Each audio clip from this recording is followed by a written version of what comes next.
Well, good morning, everybody. Ben and Woods, 97.3 The Fan. I'm sure many of you were expecting a guttural scream from your old pal Woodsy this morning after a series win against the Los Angeles Angels of California and Anaheim and Disneyland.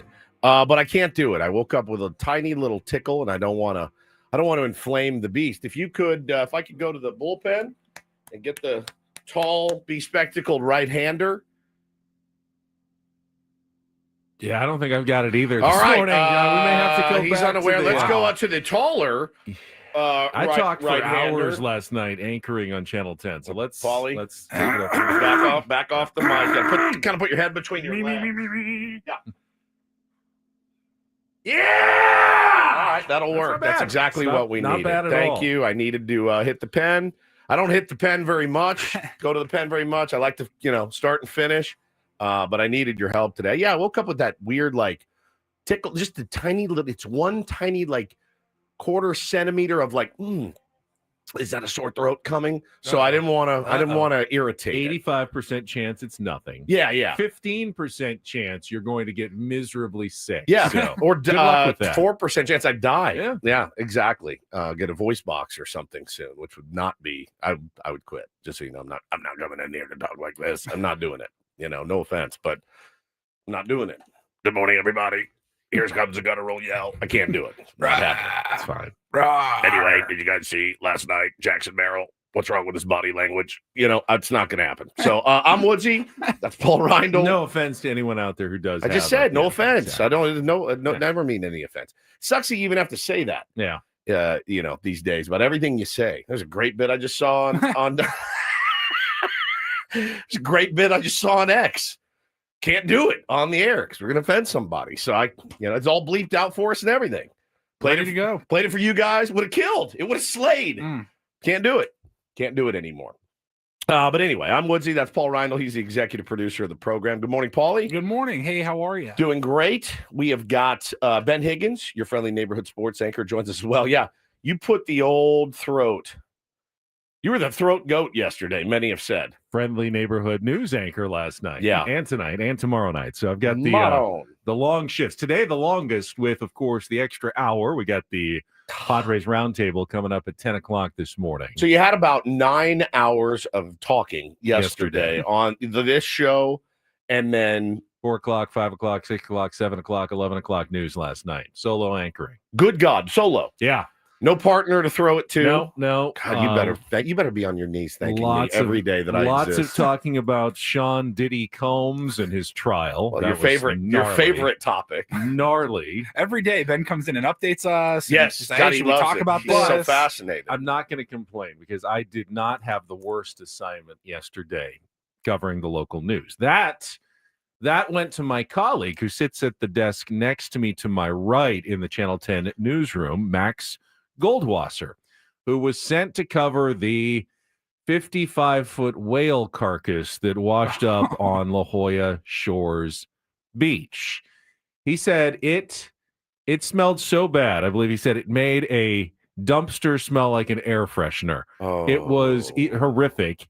He was out there for a couple of hours, and then he said, I had to go home and take a shower before I came back into the newsroom. I smelled so bad covering the whale carcass. Why is a carcass news? Well, people want to know. I mean, you thing. could smell it like in the area. So people are curious, what was that smell going on in San Diego? So again, this is the news. You guys could say, and we just have reports, if you smell something fishy in La Jolla, it could be the dead whale carcass. Here's an overhead shot. You don't need a guy down there with a mic no, I'm here. These things happen in nature. You know what I mean? You can do that with pretty much. Hi, Ben. You can do that with pretty much any story. Could. But we actually cover them, give you the details, visuals, like what it looked like. We had an actual, pictures of what a whale carcass looks like when it washes up on shore. It was so decomposed, though. Even the whale biologist didn't know what kind of whale it was. Good God. They had to take samples, and then they got a truck and took it to the Miramar landfill, which it's just down the street. So I'm sure that smells wonderful also. Tevin says, well, whales aren't fish. That's a good point. Yes, they still smell fishy, though. All right? They still smell fishy. I think I think it's a gray area, and I think I'm in the clear on that one. Yeah, and then today you'll do 5 hours of radio and then more. It wears on you. It wears on you a little bit. It does. It's all right. There's definitely worse jobs out there. Sure. It's just a long day. How about the guy that has to dispose of the rotting whale carcass? That's a way worse gig than we have. The way worse gig. Way worse. We had a giant tree fall in our neighborhood. Are you guys going to come by and cover that as well?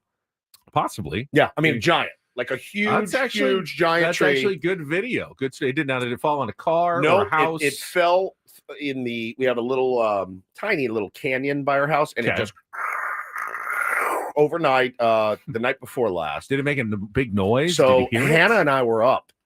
We got up early. We were cuddling at like 3 a.m. and we heard something. We thought one of our cats had knocked something off the counter. She goes, "Go check it out." I go, "I'm not going to check it out. I'm laying in bed." I got, nice warm body next to me. I'm like, "There's no way I'm getting out of bed. If it's a robber, he'll come in here eventually." But I said, the man of the house. So I don't want to get up. I'm cold. Like if he comes in here, we'll deal with it. Yeah, we'll deal with it. Cross that bridge when we get. And we have 3 cats, so I'm like, it's obviously a cat knocked something off the counter. I'm not going to get up out of bed. I'm laying here next to you. You feel so nice and warm, and I'm not going to get up. If I heard breaking glass, I would have been up. But it was just something we hear all the time. Turns out there's a giant tree falling in the neighborhood. So we're out in the street yesterday, me, Hannah, and Bo. And we're all playing catch. And Hannah's got her glove, and we're all playing catch. Guy walks up from the path, and he's holding the dog. He's like walking his dog.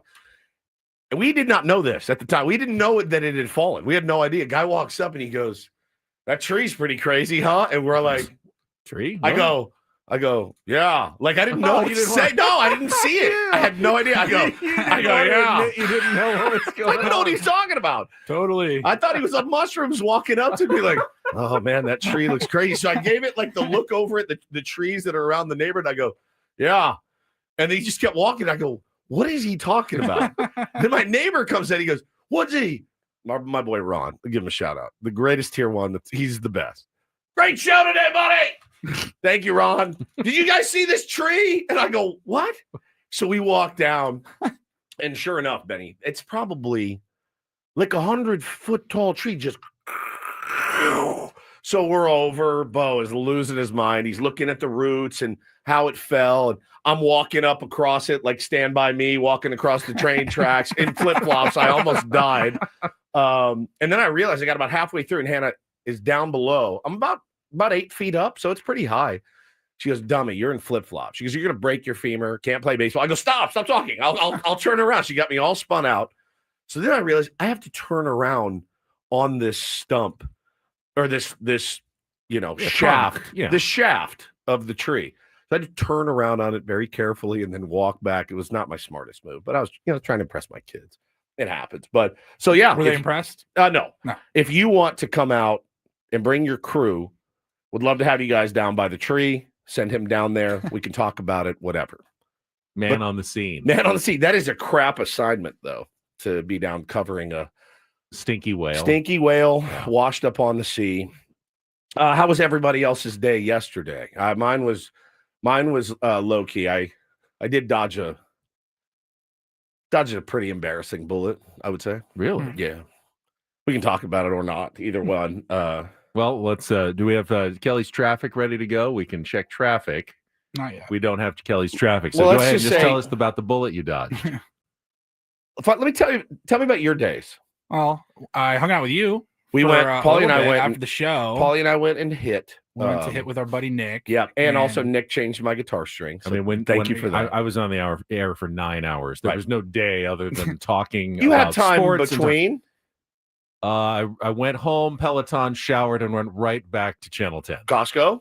No, I did. I did stop by the business Costco on my way home. Okay. Picked up some supplies. You and I went to a local high school to hit some baseballs. So I want to give a shout out to my man Owen, who came up to us. He was having lunch, I think, with his buddies. And he's like, "That's Woods and Paul from Ben and Woods." And he came over and said hi, introduced himself. So like a Owen, kid. I think he was listening during foreplay. So if you're listening now. This is what blows my mind. A kid in high school Gets up in the morning. He's like, I got to turn on Ben and Woods. It blew my mind. I don't know why it did, because I used to do it when I was in high school, right? I listened to Dave Shelley and Chainsaw in the morning when I was coming into high school and driving in the car. So see, they have to listen to something, right? I guess I figured nowadays kids. I thought they'd be listening to Jelly Roll and stuff in the morning, and Sabrina Carpenter, some podcast about something, right? Totally impenetrable to video games or something. Yeah. And he's like, bro, I love your guys' show. I'm like, you're a kid.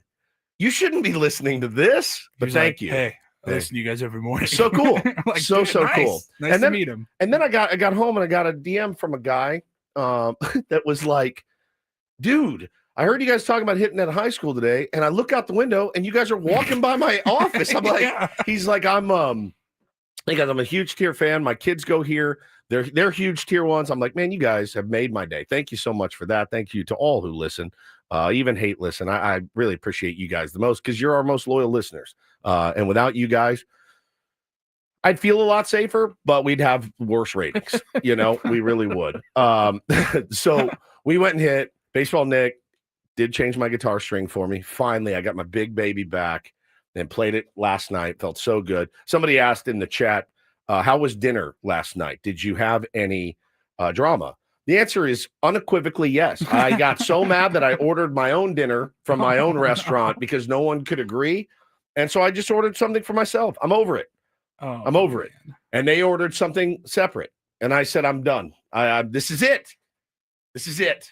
We couldn't decide on a restaurant. I tried to flip a coin and everyone. I'm not going to. So quit asking. Everyone was pissing and moaning about the coin flip. Well, I don't like, Hannah was like, I don't want one of those I don't like. I go, yeah, this is called gambling. In gambling, you win some, you lose some, but you still have to pay your losses. To take the option of losing out of the gambling. Correct. Let's get 2 restaurants I like. No. Everybody, we have 2 here, and let's have 2 here. This is the gamble. This is why we flipped the coin. But no, I don't like that place. I go, she goes, what if it lands on that? I go, then you have to eat it. So she was actually being as big of a pain as the kids last night. So finally, I looked at everyone. I go, I'm done. That's it. I'm ordering what I want. I love you guys. I've tried, but I can't do this anymore. You guys are killing me.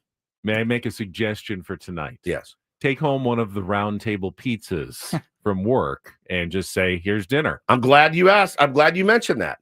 My 7-year-old doesn't like pizza. My wife doesn't really like pizza. Welcome to my personal hell. What? I said to Hannah last night, I go, what 7-year-old doesn't like pizza? Because guess what we're having this weekend? We've got the last Rockies game, so you got to have a party after, do the trophies and everything else. Oftentimes a pizza party. I mean, it's standard. Yeah. Pizza party. Tale as old as time. It's tale as old as time, Paulie. And I said, she goes, well, he doesn't like pizza. And I'm like, what 7-year-old doesn't like pizza? She goes, I didn't either when I was 7. I go, she goes, it was just too, everywhere you went. Oh, pizza. I go, you can stomach pizza. It's not like they're saying, hey, come here. We're going to eat couscous and we're going to eat like Indian food with our bare hands. Like you can get it down. You can get it down. In a pinch, you'll eat it. In a pinch, he'll eat it. It's a little league party. What are we going to bring him? A separate container of grilled chicken or something? Like, let's all assimilate a little bit better and make everybody's life easier and stop worrying about just what we want all the time. So you can tell, dude, like my blood pressure is through the roof with this. I'm legit thinking about just on my own every night. I'm making my own dinner. If you guys want some, you can have some. If not, you're fending for yourselves. I know you're 7 and 4 and can't cook. That's not my problem. Can you anymore. get them their own DoorDash accounts loaded up with some funds for them, and they can just order whatever they want? Bro, we are getting there. I mean, we are absolutely getting there. Now, to my little one's defense, he is a bit lactose intolerant. So sometimes he eats pizza and it doesn't always end well for him. And he gets so sad. He's like, he goes, Dad, will I ever not be lactose intolerant? I go, he gets like upset. So now I feel like a jerk. But so that's kind of the reason he doesn't eat it. Also, I just don't think he likes it very much. So yeah, man, it's just a constant. I'll get up it's like climbing a mountain. I'll climb up 15 feet and then I'll slide back down 10. And I'm like, we were so close. We were so close. But yeah, I guess I can tell you about the bullet I dodged. All right. I don't really want to, but I have nothing else. Woodsy now is going to tell us about that. I'm dying to know. right after Kelly's traffic here on 97.3 The Fan. We'll be right back. From Don't the go anywhere. 855 Get Ross Traffic Center, protecting San Diego after accidents or injury. Here's Kelly Danick. Traffic is sponsored by City Cruises. Good morning. Off to a pretty good start. Just this one problem. Eastbound King Freeway at the northbound 15 connector ramp. A couple cars got into it, so just watch out for a little activity there. Also, a reminder, it's Bike Anywhere Day. So if you see a lot more bicyclists out there on the roads, it's not your imagination, but definitely a good idea to maybe give yourself a little extra time and do be extra alert, extra careful once you are out there on the roads. Let's keep everybody safe. Set sail with Randy Hauser as he lights up the bay for an exclusive concert cruise like no other. Join us on Friday, May 23rd with City Cruises live in San Diego for an epic night of country music, dinner, drinks, and skyline views. Get tickets now at citycruises.com/live. I'm Kelly Danick with Ben and Wood, San Diego's #1 sports station, 97.3 The Fan. All right. This is the segment you wanted. No, I didn't really. Foreplay, so. Yeah, we could have gone to break. I should have never come back in 5 minutes and set the menu. And Fill us in. Here we go. No, I mean, it's middle of the afternoon. I'm alone. Come on, you guys can put. We know what you do. Put two. It's not just what I do. It's what You're the people only do. one. No, this is what people. That's what people do. I had forgotten that we had a multitude of workers coming by the house. A multitude. I forgot. There were guys coming by. They had to install new screens on a screen door, which, by the way, is something I attempted to do myself one time. All of the things that you guys have heard me say I can't do, that's the one thing I tried at our old place to do myself. These guys are artists. They are artists. It was one of the hardest things I've ever had to do. Now, what happened to the old screen? Did someone run into it? Did a cat scratch it? These are cat-proof screens. Okay. We want to be able to leave our doors open. Now, with 3 cats, coyotes like crazy, not smart. We've already lost a couple dogs, as you know. So we're careful about it. So Hannah looked into it, found these really nice screens that are cat-proof. And I questioned her on it. I mean, I said, "Are you sure?" She goes, "Yeah, I'm sure."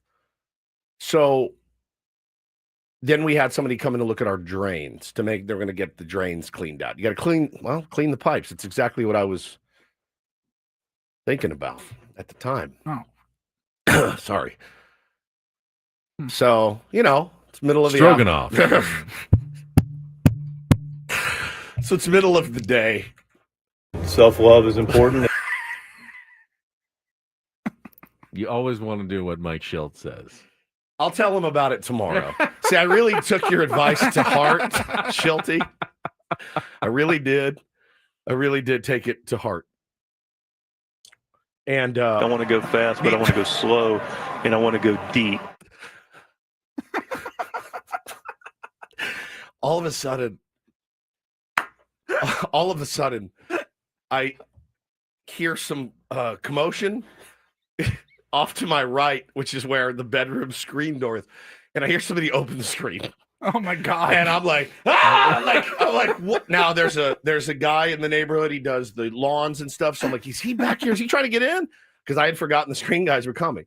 Then I hear the front door slam. The front door to my bedroom is 12 feet.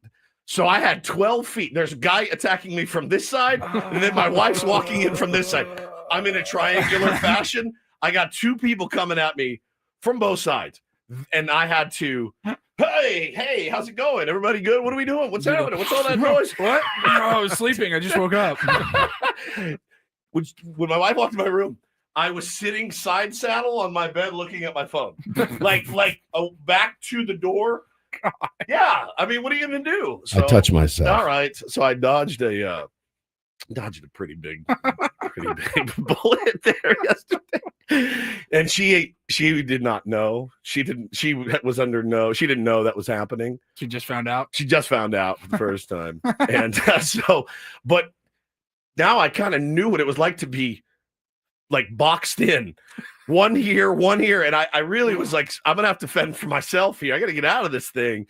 And then all of a sudden I panicked and I was like, I still had like 2 hours till I had to go get Bo from school. I go, I'm just going to go run a couple errands. I just got out of the house because I didn't want to deal with the screen door guys and all that. Like, let them do their thing. But holy cow, dude.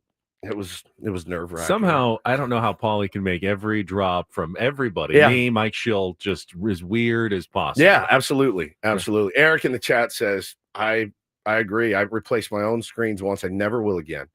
Took me all day. The screen guys did it in 30 minutes. I remember having a rolling tool that rolls the screen down into the slot, and then there's this rubber piping that you have to push down. It took me, and then you're cutting the screen. I go, all the stuff over the years that needed to be done. Why was this one the one that I thought, yeah, I'll give this a shot? It would be similar to like, I'm going to put the new flooring in. I have no idea what I'm string doing. Would be much, much, much, much easier than replacing a screen in a screen. I will say, Baseball Nick did give me a nice tutorial yesterday. I was missing a tool. Really, I was missing this tool that made it a million times easier. And I go, oh, if I get one of those, I can do this. And he's like, dude, it's moronically easy. And so now I think I can do it from here on out. But yeah, it was an interesting day in our household. All right, let's get going here because I want to talk about last night's game. Set the menu for you just quickly. It is a Smart Baseball Thursday. Sarris from The Athletic is going to join us at 8:35. But before then, we got lots of stuff, not just our Padres wrap-up. We got 2 giveaways. Later, we actually have Padres tickets. Didn't know this, but for tomorrow night's game, the opener of the Vetter Cup against the Seattle Mariners at Petco Park. So you'll have a chance to win 2 tickets to tomorrow night's game, San Diego's biggest happy hour party in the park, presented by Southwest Airlines, $5 drink specials. You can get your tickets at Padres.com/tickets. That's later, but because we have the later giveaway, going to have a special early giveaway right now for the early rising tier 1s. We've been giving away the card show tickets all week. If you want to win them right now, we've got 2 tickets and VIP tickets to the Front Row Card Show at the Town and Country Resort in Mission Valley, May 24th and 25th. Huge show with over 400 vendors of sports cards, Pokemon, comic books, autographs, and other collectibles. Go to frontrowcardshow.com for tickets, but start calling now, 833-288-0973.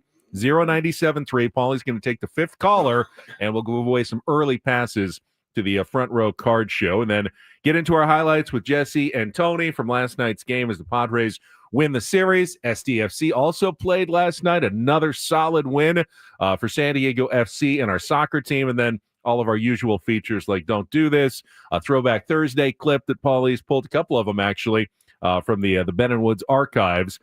Real or fake on a Thursday, chance to qualify for Vegas, round the report, and get you to the roundtable at 10 o'clock when we all join together over there, except Paulie somehow is not on the roundtable today. You got replaced. I got replaced by this he played like softball or something. Tony Gwynn Jr. Yeah. So we're downgrading to Tony Gwynn He knows Jr. what he's talking about. So I have no problem stepping away. I will your chair. I will be working with a client at 10 o'clock. Got to cut some audio. So I'm still working. Don't worry. Adam found something for you to do you thought you were getting off early. You're not. All right, we'll get things started with our wrap-up coming up next. It's Ben and Woods on San Diego's #1 sports station, 97.3 The Fan. Real quickly, gang, wanted to tell you about Underdog, the WNBA season tipping off now. You can set your picks and roll to a win on Underdog, the leading place to make your sports picks. You can now play right here in our state. Lots of people have already won lots of money on Underdog. Will you be next? All you got to do is download the app, choose whether a player will go higher or lower on one of their stats. Rebounds, points, assists, and so much more. Once your picks are locked in, you can play with as little as $1. If you get everything right, you win up to 1,000 times your money. Very fun, very simple to do. You can play a bunch of different sports. Got a big golf tournament coming up starting today. Get those picks in as well. A lot of fun to do that on Underdog as well. So download the Underdog app, sign up with promo code Woods to unlock a special offer of up to $1,000 in bonus cash when you make your first deposit. Promo code is Woods. Got to be 18 and over, 19 and over in Alabama, Nebraska, 19 and over in Colorado for some games, 21 and over in Massachusetts and Arizona, and present in the state where Underdog Fantasy operates. Terms do apply. If you are concerned with your play, call 1-800-GAMBLER or visit ncpgambling.org. Arizona, call 1-800-NEXT-STEP or text NEXT-STEP to 53342. In New York, call the 24/7 Hope line at 877-8-HOPE-NY or text HOPE-NY.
Hey players, things are about to get real here in San Diego.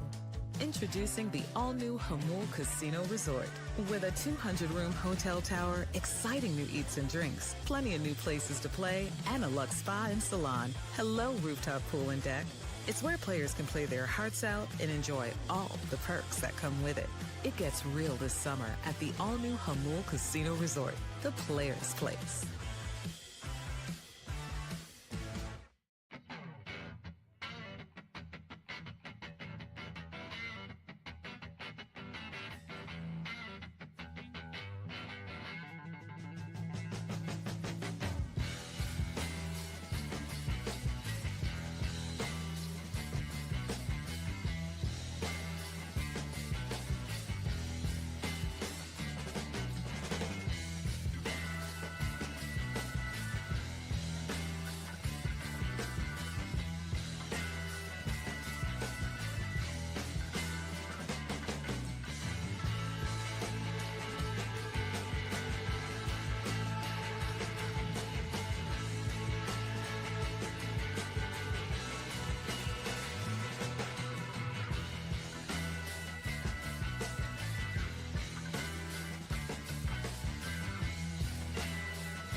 Let's talk a little bit about the lineup last night because, as speculated, I believe by one Stephen Woods. Thank you for that credit, man. Who correctly predicted that Brandon Lockridge would get the start in left field last night as Jason Hayward was given a night off despite a righty on the mound in Kyle Hendricks. Now, I was not aware of the time of the reverse splits that Kyle Hendricks had possessed, and the fact that Brandon Lockridge has really had kind of reverse splits as well, is not doing as poorly against right-handers despite being a right-handed batter, but he was given an opportunity and did come through to put a little insurance on the board late in the game as well for the San Diego Padres. So how good Mike did that Schilt, feel? Rewarded for that decision of having Brandon Lockridge in the lineup last night. I'm sure he enjoyed that. Well, I mean, I think, I've got Schilte's ear, and when I talk, he listens. He listens. It seemed like maybe he was listening on his way in. Could you imagine? I took your idea.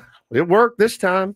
Could you imagine? Well, I still don't understand why he clogs up the bottom with the catcher. I can't wrap my head around what the reasoning is for having any of our catchers batting ninth. I can't. Oh, I think the reasoning is pretty clear. You want your worst hitter as far from the top of the lineup as possible because maybe he won't have to bat as often. I mean, like the idea of the.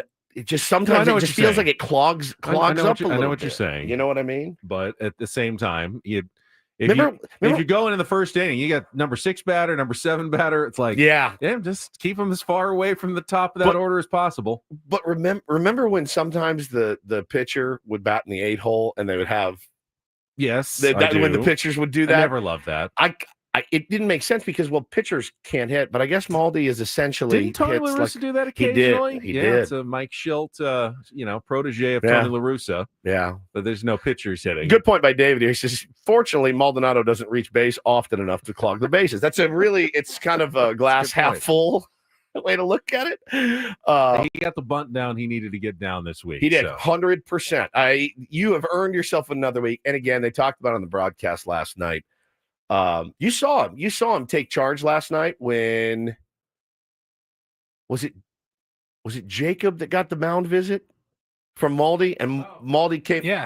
And Maldi came I don't know what he said, but it wasn't got the like double play right after that, right? It wasn't like, hey buddy, just relax. I think it was Mud or Don, one of them said the same thing. They're like, he's Maldonado taking charge there. I like that a lot. So again, the pitchers have really liked working with these two so far. And so, it's fine. It's fine. He got his bunt down, like you said. We can ask Schilte about his lineups tomorrow. I don't want to ask him. Tune into the Manager's Report with Mike Schilt at 9 a.m. on Friday. The Manager's Report is refreshed by Eco Water SoCal. Try alkaline water for just $9.95 a month. Eco Water SoCal, keeping it soft since 1925. Kelly's got traffic, and then our Padres wrap up all the highlights from a 5-1 win over the Angels coming up next year on 97.3 The Fan. From the 855 Get Ross Traffic Center, protecting San Diego after accidents or injury, here's Kelly Danick. Traffic is brought to you by Valvoline Instant Oil Change. Your 15-minute drive-through oil change. Looking good on our roads at this time. That crash cleared up on eastbound King Freeway at the northbound 15 connector ramp. So no problems there. Westbound King Freeway, not looking too bad all the way into downtown San Diego. Before you cruise out this Memorial Day, stop by Valvoline Instant Oil Change. No appointment needed, just 15 minutes and you're road trip ready.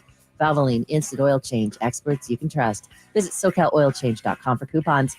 I'm Kelly Danick with Ben and Wood, San Diego's #1 sports station, 97.3 The Fan.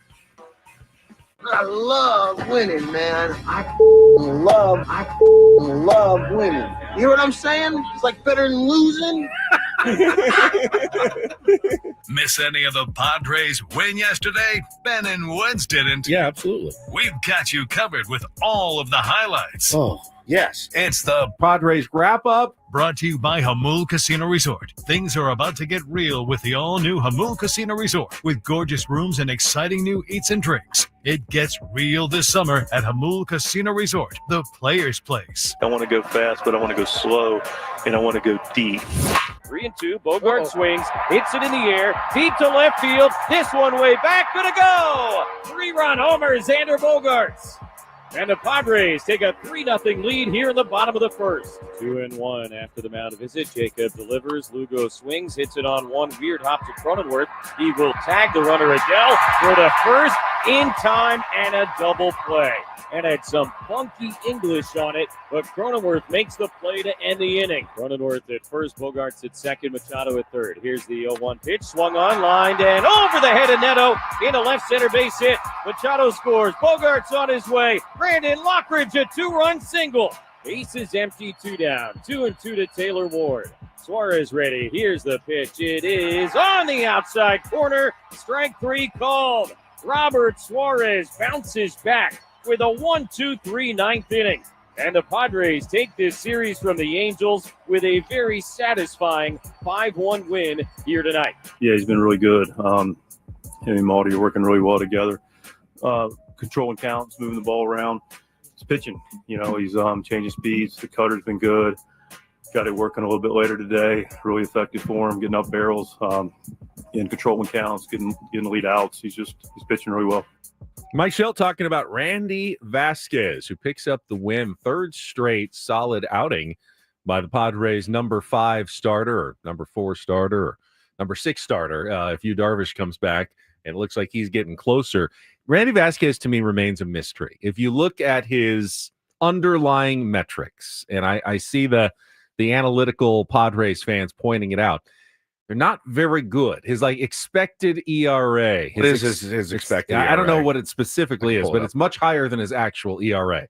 It would indicate that Randy Vasquez is getting kind of lucky so far this season. But if you talk to someone like Mike Schilt, people who are watching, they feel like Randy Vasquez is pitching well. He's got at least enough stuff and puts it in the right places at the right times that he's making it work for him. And if he doesn't walk batters, and he hasn't been the last 2 starts, he walked just one guy each time, that Randy Vasquez can be a legitimate quality major league starting pitcher. Well, I mean, look at the guy across the field from you last night, Kyle Hendricks. He is the exact same type of guy. He induces soft contact, and he's had a really long career and pitched on some really big teams. I'm looking at this Savant page for Randy Vasquez, and I know this isn't the end-all, be-all. You look at he's 3-3 with a 3.45 ERA. He started 9 games for you. He's giving you 44 innings pitched right now, that's good. He goes out and eats up innings, which, again, if he's your 4, if he's your 5, that's exactly what you need from a guy like this. You couldn't do a better job as a 5th starter than Randy Vasquez has done. You really couldn't. You only got 2 sliders in the red, Ben, which is good. That's what you want. You want red sliders. You know what they are? Yes. Average exit velocity and hard hit percentage. He gets soft contact, and soft contact breeds outs. That's what it gets you. And doesn't get a lot of swing and miss. Doesn't get a lot of whiff. He doesn't. But I loved this from our pal Kyle Glazer last night. Said Randy Vasquez's night is done. Final line: 6 innings pitched, 4 hits, 1 run, 1 earned run, 1 walk, 5 Ks. This is the 6th time in 9 starts he's thrown at least 5+ innings with 2 or fewer runs allowed. Guys, you take that from your 5th starter every day and you don't look back. He has done his job 100% every time, almost out. every time. And one was had 2 bad outings. One was in year. Chicago, and right? One in Detroit, yeah. And so I look at him and I go, hey man, you want to talk about job well done? Job well done. Is he getting lucky? Probably. Will he regress? Yeah, most likely. But so far, so good for Randy Vasquez. And the dude, you can tell, man, the guy cares. He wants to be out there. He wants the ball. I love that. He's done exactly what we've needed. Now, I will say that his recent run has come against, the Pirates, the Rockies, and the Angels, 3 of the worst offensive teams in the league. So that helps. But I do believe that Randy Vasquez is the right pitcher in the right place for the Padres right now. Padres are a good defensive team and can be on certain days, they can be a great defensive team. If Randy Vasquez was pitching for the Angels and with all these balls in play and shaky defense behind him, I mean, it would snowball out of control. But, when he does occasionally give up the really hard ground ball, there's Manny, making a nice pick at third base and throwing the guy out at first when there's runners on, and he will allow some runners on. There's contact, so there's going to be some soft singles. There's going to be the occasional walk. There's Jake to bail you out with a really nice double play. You heard it in the highlights. Make the tag, make the throw. You've got a smart, good defense behind you that I think is, perfect for Randy Vasquez. He's in a perfect spot right now. His walk rate is still a little bit high. It's he was the highest in baseball until 3 starts ago. Yeah. So now he's kind of brought it down to more at least manageable levels. I'm happy for him, man. I mean, I really am. I think that's, you've been tasked with this job and he's gone out and he's done his job. And he keeps you in the game and gives you a chance to win. If you need to hear that stat again, he's had 9 starts. 6 out of 6 of those 9, he's thrown 5+ with 2 or fewer runs allowed. What else could you draw up for your 5th starter? Would you like him to have more swing and miss? I don't care. Nobody's expecting Randy Vasquez when they see he's pitching tonight, could see a no-hitter tonight. Right. It's again, in a results-based business, using your defense behind you that's really good. This is what you want from your 5th starter. And I think, last night was another example of look at that, man. Xander gets us on the board and you can breathe a little bit. He gives one back. And then it gets a little bit dicey. Well, I would say every pitcher wants early offense. Of course. And a 3-run homer is great. But when you don't add on, if you had told me, they're going to get the 3, but next 6 innings, you're not going to see anything from the Padres. Is Randy Vasquez going to hold that lead? I wouldn't have been that confident that 3 was enough for the Padres in that game. That's a tough spot. You're walking kind of a tightrope. It's 3-1 for essentially, 5 consecutive innings there. He did. And he walked the tightrope and kept it going, got it to the bullpen, which then, of course, came through for the Padres. Looked like the bullpen we had seen from the first, month plus of the season. Excellent work, man. Hopefully this last week turns into some sort of weird, nightmarish anomaly at the end of the season. When we look back and go, God, what a great bullpen the Padres have. Remember that week which they were all horrible? It wasn't that weird? Just all at once, they just all were terrible for 1 week. Whoever hoists the commissioner's trophy at the end of the year, the World Series championship, hunk of metal, that big hunk of metal, as he called it, their fan base, whoever it may be, will go, oh my God, remember that stretch where our bullpen was murdering us? Every single one. It doesn't matter who you are, because it's already happened to every single team in baseball. Yeah. There's guys getting hurt. There's guys underperforming. They're giving up runs. They're walking guys. It's happened already. It's crazy. And I'm not like the standings guy this early in the season. I know you are. I know you are. Bro, I'm crazy right now. But it's crazy how, you're 3 weeks in and you got a handful of teams that are just dominating, like the Padres were. And then you had teams like the Braves and the Rockies, those horrible starts. And there was just so much separation between the top and the bottom. And then you give it a full, month, 6 weeks into the season, and you start looking at the standings. You're like, oh, everyone's kind of within 5 games of each other. It all evens out. Always. It's baseball. It's going to even out there. Again, this means nothing. The fact that they had 3 shutdown innings last night, you got to do it again against Seattle if called upon. You can't come in here and say, "Well, they're fixed." That's a good team. They're a good team. If the Padres can handle business this weekend, especially the bullpen that we're talking about right now, that would make me think, okay, they're back. They got that crap out of their system because this is a good team this weekend. And they're gonna, you're gonna have more stints where guys don't perform. It just happens. Well, you get Morajón and Suarez both back on the horse. Yep. They feel confident. Back on track. You got an off day to everybody gets to reset. So you're going to go into that series fresh, every arm fresh and ready to go. So you're set up pretty well going into the weekend. Yeah, Mariners are tough, but we'll talk about that series obviously coming up, and I'm sure tomorrow as well. They are also missing a bunch of starting pitchers. Padres will not be facing the intimidating starters like Logan Gilbert and Bryce Miller. They are not available. They'll be missing Brian Wu. So it is. I'm not even sure if they've named pitchers for all 3 games of the series yet. So Padres catching another pitching break this weekend. Who are you looking at? Kolek, Pivetta, King? Kolek, Pivetta, King for the Padres at home this weekend. Like it. I want to talk about Manny Machado a little bit. Continues his hot streak, 2 for 2, 2 walks. This is Manny Machado. He's so locked in, man. He's quietly locked. He's not chasing pitches, out of the zone very much. His chase rate's down to about 21%, which is fantastic. His 340 batting average is now second in the league because Freddie Freeman has qualified enough at bats. Of course, when Jackson Merrill qualifies, then he'll pass Freddie Freeman because even after an 0 for 8, he's still batting .412. That's how hot Jackson Merrill had been. But I heard on the postgame show last night, and I won't bring up the guy's name who called Sammy afterwards. What is it? You tell me, I will. That's fine. It's actually more that I don't remember what his name was, but he called and he said, "Yeah, Manny, I know he's got this 14-game hitting streak going, and he's batting a career best 340 now. But I really feel like, his RBI numbers are low, his home run numbers are low.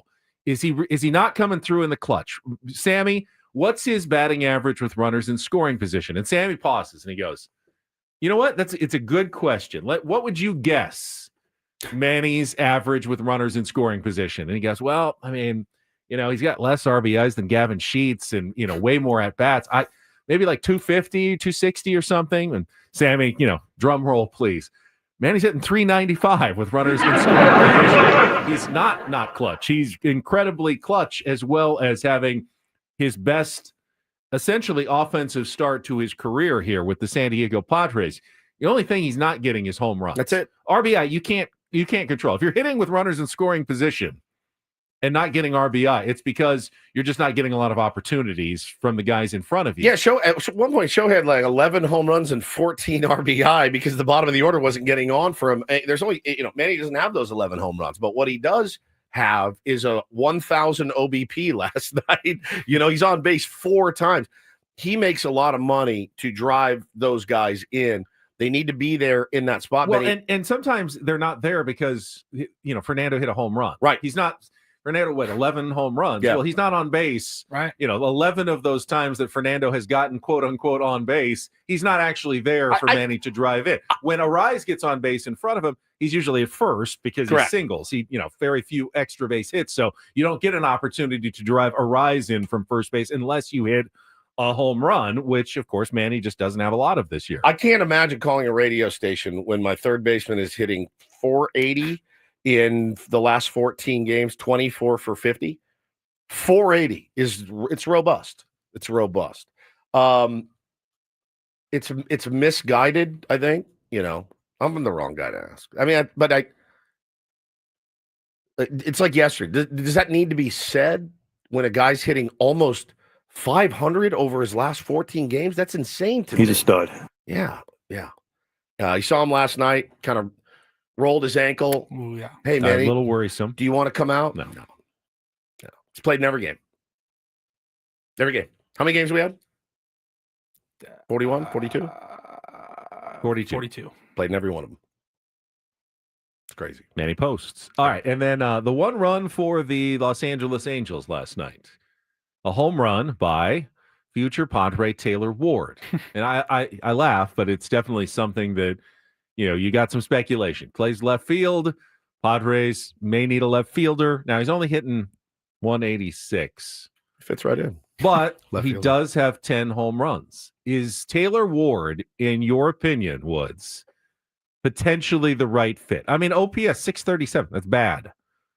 But the 10 home runs is Solid. intriguing because it's the one area that the Padres have not had a ton of this season. Outside of Tatis, home run numbers, they're near bottom 10 in baseball I think in we could home find runs. a slot for him. Well, I mean, again, look where he plays, right? He's not super expensive. He is a good fit, Yeah, I would be amenable to a guy like Taylor Ward out in left field right now. It's tough to, Lockridge had a great game last night, but again, I don't think you want to run him out there 6 days a week, So you need a more permanent solution.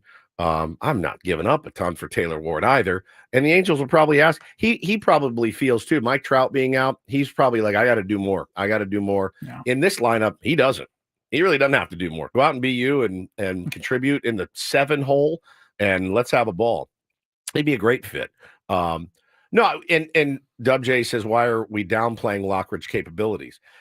We're not. But Brandon Lockridge, make no mistake about it, is not an everyday left fielder in the big leagues right now. He's just not. He's a really good spot starter, and he's a guy that can come off the bench. And no power whatsoever. And zero power whatsoever. Brandon Lockridge, as you just said, is most valuable when you have him to do whatever you need with him late in the game. Absolutely. He is a total weapon. Locking him in a starter spot really takes away all of the great benefits you have of having Brandon Lockridge. It's like, I can put him in as a pinch runner, or I can put him in to bunt here, or I can put him in for defensive purposes wherever. He's a great tool for Mike Schilt. No doubt. That you take away by actually putting him in the game to start. Yeah, look, it's counterintuitive. It is. But you want Brandon Lockridge available later in the game, not starting every game in left field. I mean, his OBP is 291. He's slugging 314. It's less his than OPS Taylor is Ward. 605. Yeah. So but he can field and he can run, which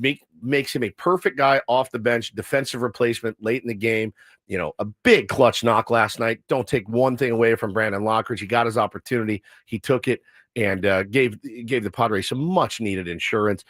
Just proud of the whole effort last night, Benny, from the starting pitching to the bullpen to Manny being on base all night to good patient at bats. Xander Bogaerts just getting you on the board early, being able to breathe a little bit. It was not 9 or 10 pitches. That was a great at bat. Great by AB. Xander Bogaerts to wait out, Kyle Hendricks and figure him out and finally get it. Now he's look, and to be fair, Kyle Hendricks would be a fairly comfortable AB for a big leaguer. Fairly comfortable. You are of the opinion he can deceive me, but he's not going to gas me up here. So I can kind of sit back, look for my pitch, And great job, man. Absolutely. Now he can make you look silly like he did with Yeah, Tatis. yeah, with, yeah. Almost an ephus pitch coming up there. But yeah, you're right.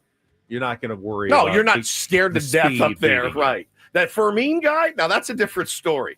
The guy later in the game, he's a different story. Sellout crowd at Petco Park again. How did it look at Snapdragon Stadium for SDFC? We will get into that. Hour number 2 next on Ben and Woods.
I'm going to give it a bit about 65,000 sports fans out and about in San Diego last night. Padres, of course, won the head-to-head battle with a bigger stadium and still a slightly bigger following with a bucket hat giveaway and another huge crowd at Petco Park. I think that's 18 sellouts and 21 no big deal home dates now for the San Diego Padres. Well, they have like 125,000 people Monday, Tuesday, Wednesday. Yeah, not weeknight games against the Angels. I think I saw last year. And remember, they set an attendance record last year and sold out a record number of games. They didn't get their 18th sellout until their 31st game. So they're 10 games ahead of that pace this year as they go for another attendance record. But not a bad crowd. At least, half full last night at Snapdragon, which would be, 17 to 20,000. I didn't see the final numbers as San Diego FC hosted the Colorado Rapids in their first ever midweek game in MLS action. Now, usually you just play Saturday or Sunday, like football, once a week, but occasionally they have these weeks where they throw in the double, and this is one of them for SDFC because they have another home game coming up Saturday against Sporting KC. Good win last night, Great win. though. Really solid game. The parts that I watched, they seem to dominate the action. Got that first goal, very nice corner kick goal in the first half, 33rd minute. A header assist from Yepi Tverskov to Chris McVeigh, who then headed it in. It's always, I don't know why, it always looks, when one guy heads it to another guy who heads it into the net, that's a really, really cool goal. And then the second half, Anders Dreyer had a fun shot where he hit the post, but then followed it right back to him. He's good, man. Knocked it home. He is leading the team with 6 goals now this season. Three straight games he scored in. He's hot. He was the one who I met earlier this week when I went down there. Seemed like a really cool guy. He's a Padres fan, takes his family to the games. Cheers for Manny. Manny cheers for him. And CJ Dos Santos, the goalkeeper. It's been unbelievable. Not only a clean sheet, but his 5th, by the way. He had to save a penalty kick, which is, I mean, how? I know there's got to be some luck involved because you're diving one way or the other, but there's instinct, read, whatever you're getting off the guy who's about to kick it. And he made a terrific save in the 77th minute or something that kept it 2-0 and, keeps the pressure off late in the game. Got a lot of tier ones in the chat, said they were at the game last night, said it was electric. Just so much fun. So we're supposed to go, 18 of us, by the way. 18 of us. It's quite an undertaking. Wow. On Saturday. It's 4 families, and there's 18 of us. And no, Ben, I did not email and ask them for tickets. 18 tickets? That would be a lot to ask. That would be a lot. But Hannah's worried about the rain. And I'll be honest, I'm also worried about the rain. I don't necessarily want to go out and watch it in the rain. If I had my druthers, my choice. You know what I mean? I'd rather, because I want to go to a game badly. I got not that badly. I got the that makes sense. Now, we don't do this on purpose in the local news. And Megan, when she was doing Megan Perry, her forecast last night as I was anchoring, she teased chance of rain this weekend, San Diego. Yes. To me, it felt like it's something you have to say because it is a possibility there's going to be some rain, but she didn't seem like, oh, here comes a big one. It's coming. It was more like, yeah, I mean, we're probably going to get a little, some drizzle and wetness, but it's probably not going to hit us really hard. And if you're prepared, I don't think it's going to be a huge problem on Saturday night at the game. Can you ever be prepared with 2 demon seeds at your side? On kid night, by the way. Keegan says emergency ponchos. All right. Plastic bags to put over your children. They will be at my doorstep. If Hannah's listening, and I'm sure she is, they'll be at my doorstep from Amazon by the time I get home from work, I'm sure. But yeah, we definitely want to go. I want to see the spectacle. I want to be there. That must be the biggest grind. I mean, watching that Padres road trip in Pittsburgh and all the fans in New York who have to go and wear, giant rain ponchos throughout the game. Happened last night. Stay kind of dry. Yeah. It looks, I don't know, it looks kind of miserable, honestly. You're a press box guy. You've been sitting in the press box your whole life. You've never had to lower yourself. I went to a there. ton of games when I was a kid, and I can only remember like once or twice ever sitting through any rain in the stands in San Diego. It rains once or twice. Well, it really did. In the summer, it almost never does. One of them was for a Chargers game. That was a playoff game in January, and there's just so little rain in San Diego. We are spoiled. No doubt about that. No question about it. But with 18 people, I got to get the temperature. The other parents too. You're probably going to have there's probably going to be one dad, and I think I know who it is. He's like, rain or shine, let's go. We're going to grind through this thing. We're like, all right, I'll go. I mean, I can sit home and watch it on TV in the comfort of my own home and not have to go with 18 people. I think that's also an opportunity. See, now at Petco Park, there's a lot of covered areas. Not so There's much some. at Snapdragon Stadium. Is there not? Not a ton. Well, there's a concourse. Yeah, but it's open air for the most part. Yeah. It's true. Yeah, you haven't been down there. I've only There's, been there's once. not a lot. There's a couple of So behind the stands. You can Can go all pile in together. Yeah, but under the there'll be bleachers. a lot of people under the bleachers at one time. Now it's a It does huge rain. win. Three straight wins. Is that right? Three straight wins straight after wins. 3 straight losses. Yeah. So a nice little bounce back from SDFC. Yeah, I They flipped it remain- over. I watched the last. I was actually surprised to find there was still about 15 minutes left, and watch them close it out. And just another really, really good win for them. I know you say it's too early to look at the Major League Baseball standings. Is it too early to look at the MLS table? I was going to ask Darren Smith that tomorrow. Like I was going to ask Darren when he comes on, hey man, playoff team? Like obviously that's the goal now. Expectations have changed. So yeah, they're about a third of the way through the season. They played 13 of their 34 there's matches. so many games to go. I'm looking at the schedule right now. They've got Never mind. 21 games remaining. So about Just win Saturday. a little more than a third of the way through the season. They are 7 wins, 2 draws, 4 losses. That's 23 points in the standings. Western Conference. Vancouver Whitecaps, first place, 27 points. San Diego FC, second place, 23 points, all by themselves. Good. In second place. Top 7 make the playoffs outright, and then 8 Out of each division. out of each conference. Conference. Yeah, and then 8 and 9 play in like a wild card Got match it. to get that final seed. So technically, top 9 teams will make the playoffs. They're in second right now. Good. All right. Keep it rolling. As you said, there are a lot of matches left, but they have positioned themselves quite well to at least reach the postseason in their first year. And if they can stay somewhere in that top 4, which is where they are right now, chance to have some home field advantage in the first round of the It'd be playoffs so type rad. thing. So rad to have a home playoff game in your first season. It'd be electric. No, that was great. Great win. Nice San Diego sports night. They're rare. Drink them in when you get a chance. Yeah. I think so. Yep. Yeah. 2 wins. In fact, I saw someone say there's been 3 separate days where the Padres and SDFC have both played at home on the same day or night. And all 3 times, both teams won. Keep that rolling. It's good. It's a good combo if you can get it. Well, That's right. hopefully 4th time comes on Saturday night when it happens again, when the Padres host the Mariners and SDFC hosts Sporting KC. Emily asks, it's a good question. When do playoffs start for them? I was just looking at the schedule. They play all the way up through their last game is October 18th. Yeah, so end it's of, like baseball. End of October. Yeah. It's even later than baseball. Later than baseball? Starts earlier, ends later. It's a long season in MLS. Yeah, they make me. It makes me tired watching them. They run a lot.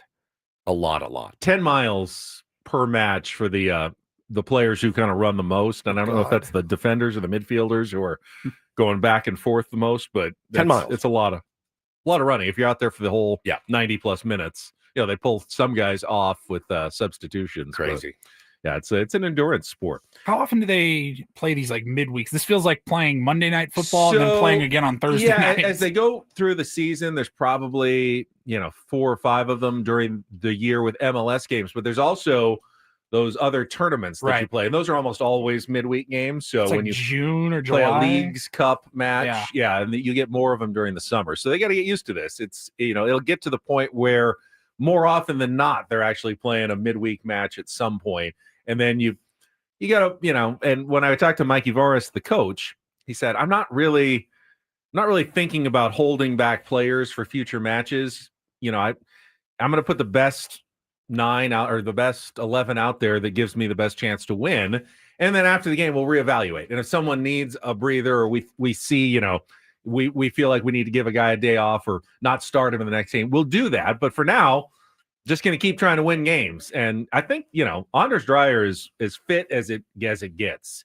He has been out there for all but I think 32 minutes of the season. And he says, I'd play 3 times a day, he said, if they let him. I want to be out there as much as possible. Guy loves running around all day long playing lunatic. soccer. Straight up lunatic. You'd have to be. I'd pass on that. Yeah, but on he, it as well. he loves doing it. Good. So congratulations to SDFC on the win. Quick update on Darvish back to the Padres. As they were winning last night, Darvish was pitching in Las Vegas for the El Paso Chihuahuas against the Las Vegas Aviators. And from all reports, it went pretty well. Little trouble in the first inning. Walked a guy and gave up a home run. After that, though, really cruised. Allowed just one other hit. Retired the final 8 batters he faced. Threw 51 pitches. Mostly for strikes. Struck out 4 batters. Came out of the game after 4 innings. Now, Mike Schilt had said he was expecting about 65, but I don't think the pitch count of 51 is really reason for concern. I think it was more they didn't want to bring him back out for the potential of like a long inning and have to take him out. He may have actually gone to the bullpen and thrown a little bit more just to build up as well, but he'll report to the Padres today how he feels. And my suspicion, if Darvish says I feel good, he will probably make his next start with the Padres. Mike Schilt wouldn't go out and say that, but he wouldn't not say it either. And I think that's kind of the inclination that I'm going with, that Yu's next appearance will be returning on the mound for the San Diego Padres, probably next week on the road trip. Flipped a couple really, really nice breaking balls up there. Touched 97 with the heater at one point. Sat around 94 with his arsenal, Ben. That guy can get anybody out at any time when he's locked in. So 4 innings, 51 pitches, 2 runs, 4 Ks. He used 5 total pitches, 4-seamer up to 97, average 95, 10 total whiffs. That's really, really good and looks healthy doing it. That's from our buddy Tommy. So saw him messing with the AAA guys by doing the leg kick pause. Holy smokes, dude. I loved it. Looked like he was Yu Darvish, which is a very good sign for the Padres going forward. We talked about it earlier this week. I think all of us expect the Padres to probably, at least for now, if Yu comes back, go with a 6-man starting rotation with very few off days. After Monday's off day, Paulie went through the schedule earlier this week.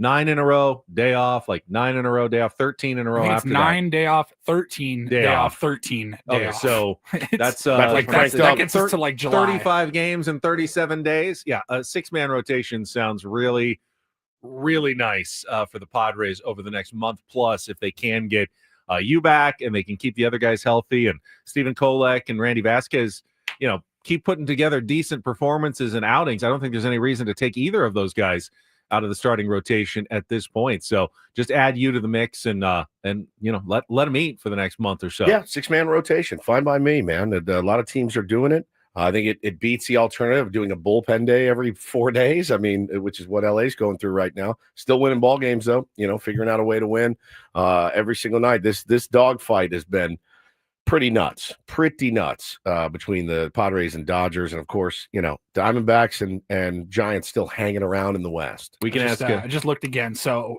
after today, so you start with tomorrow, you got a 3-game series. Then you have another day off on Monday. Okay. But from tomorrow until the end of June, 42 games, 46 days. So, gonna be grinding. And you got some good teams coming out. Ask what he thinks about going with the 6-man versus the a short bullpen, though, when you've got that, and how that's going to affect the Padres. He'll join us at 8:35 for some smart baseball. Up next, though, don't do this. And Woods and I are going to talk about some comments that Jeff Passan made yesterday with Pat McAfee. He was on the Pat McAfee show talking about Paul Skenes and whether the Pittsburgh Pirates should. I love Paul Skenes. Trade Paul Skenes now. Just, just trade him.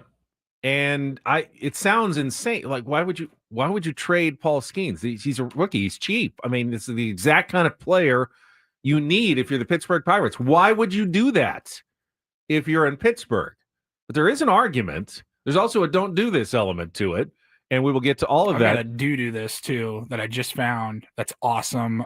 Putting in the work, getting your chance, and it all paying off. Love it. Love that. All right. That's coming up next after a check of traffic with Ben and Woods on 97.3 The Fan. Gambling problem? Call 1-800-GAMBLER. GEGE 000-466. For a full list of games and rules, play at 7 Mile Casino. Visit 7milecasino.com. Off day today. If you're looking for something to do on your Thursday, how about making the short drive down the 5 freeway to 7 Mile Casino in Chula Vista, whether it's this afternoon, this evening. 7 Mile is always open, Woods, 24 hours a day for people who love playing cards in a great environment. No question about it. There's a lot to do. Like, I love the California style blackjack, but there's Texas Hold'em if you've got the time to sit. And man, you'll have a great time doing that. Baccarat, Pai Gow as well. It's a really great place, smoke-free environment, no slot machines either. And they'll cater to you. If you're a high-limit player, that's the place for you. Dinner tonight, maybe at Sammy's at 7 Mile. You've got the great pizzas, pastas, salads at Sammy's. But if you don't go at dinner time, they have the 24/7 players menu anytime with great favorites like the Kung Pao chicken, the Asian pork chop, and on weekends, the weekend brunch, best in the South County, Saturdays and Sundays from 9 a.m. to 3 p.m. right there inside of Sammy's. Check it out for yourself, my friends. It's 7 Mile Casino, just 7 minutes from downtown.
Hey players, things are about to get real here in San Diego.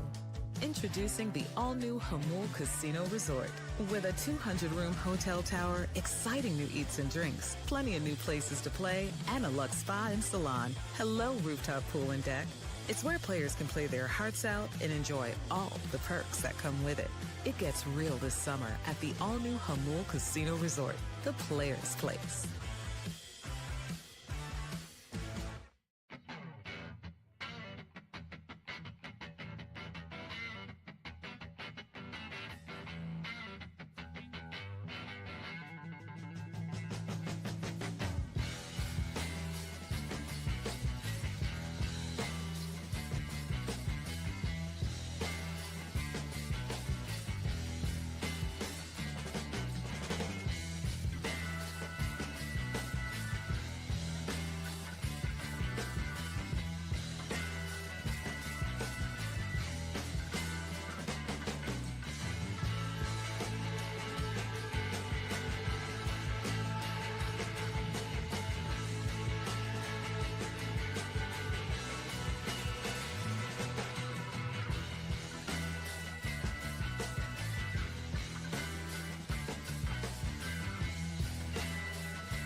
Paul Skenes chant incoming.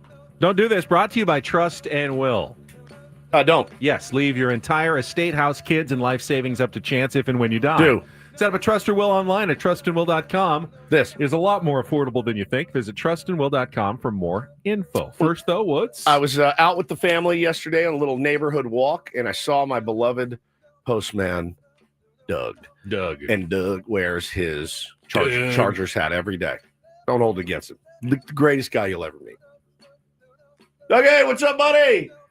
It's like Christmas today, Woodsy. It's the schedule release day. I go, yeah, good for you, pal. Yo, Josh, what up, man? Chad Hanks. This is from your boy, Doug. Doug. That's he's the greatest. Doug. Schedule release day. I was like, I get it. Nobody cares. So, look, the Chargers, they do a lot of things right on social media. They crush it every year. But it's really stunning how right they do that one specific thing. They crush it. When for the last 60 years they've done nothing right, nothing else it's right, crazy. Essentially, other than this. Right now, they kill it. They murder it. They kill it with their social media. So team. it's a big deal now. The schedule released. NFL does a phenomenal job at doing.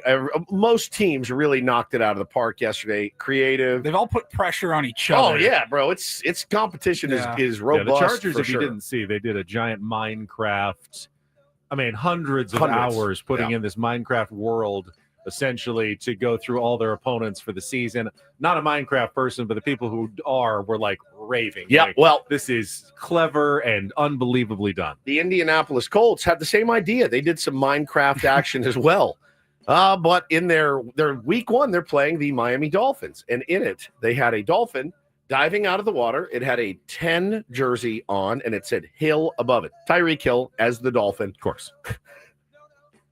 Coast Guard right behind him, coming after him. You know, he gets in trouble every single week. So, I mean, holy smokes, dude. Week one, I thought it was really clever. Now, if you're Tyreek Hill, you probably didn't like it very much at all. They're going to lose by 60, by the way, to Tyreek Hill and the Dolphins that week one. Colts actually, Ben, put out a statement on. They had to delete the video. Oh, they said all that work. They said we took it down because it exceeded our rights with Microsoft and included an insensitive clip involving Dolphins wide receiver Tyreek Hill. We sincerely apologize to Microsoft and Tyreek. I think my don't do this is taking it down. Yeah.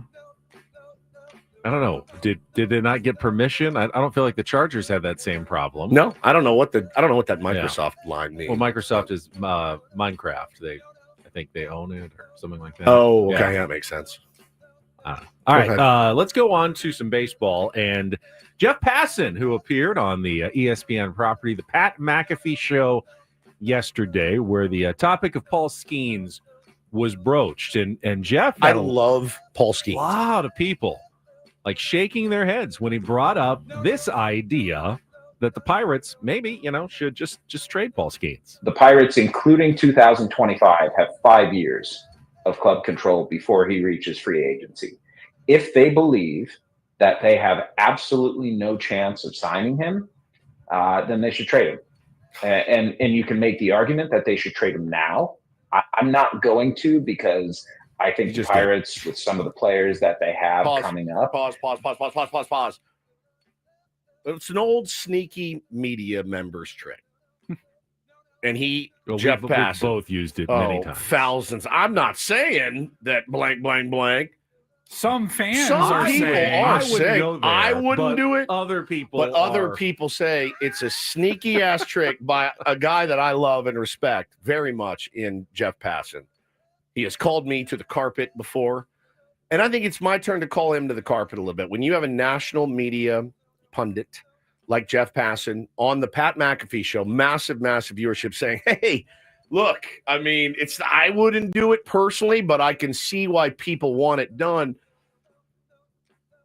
I don't like that very much. Again, Paul Skenes in Pittsburgh is a good thing for Pirates fans. It gives them one shred of hope to hang on to. Now, it's on ownership to get out and spend money to build around Paul Skenes.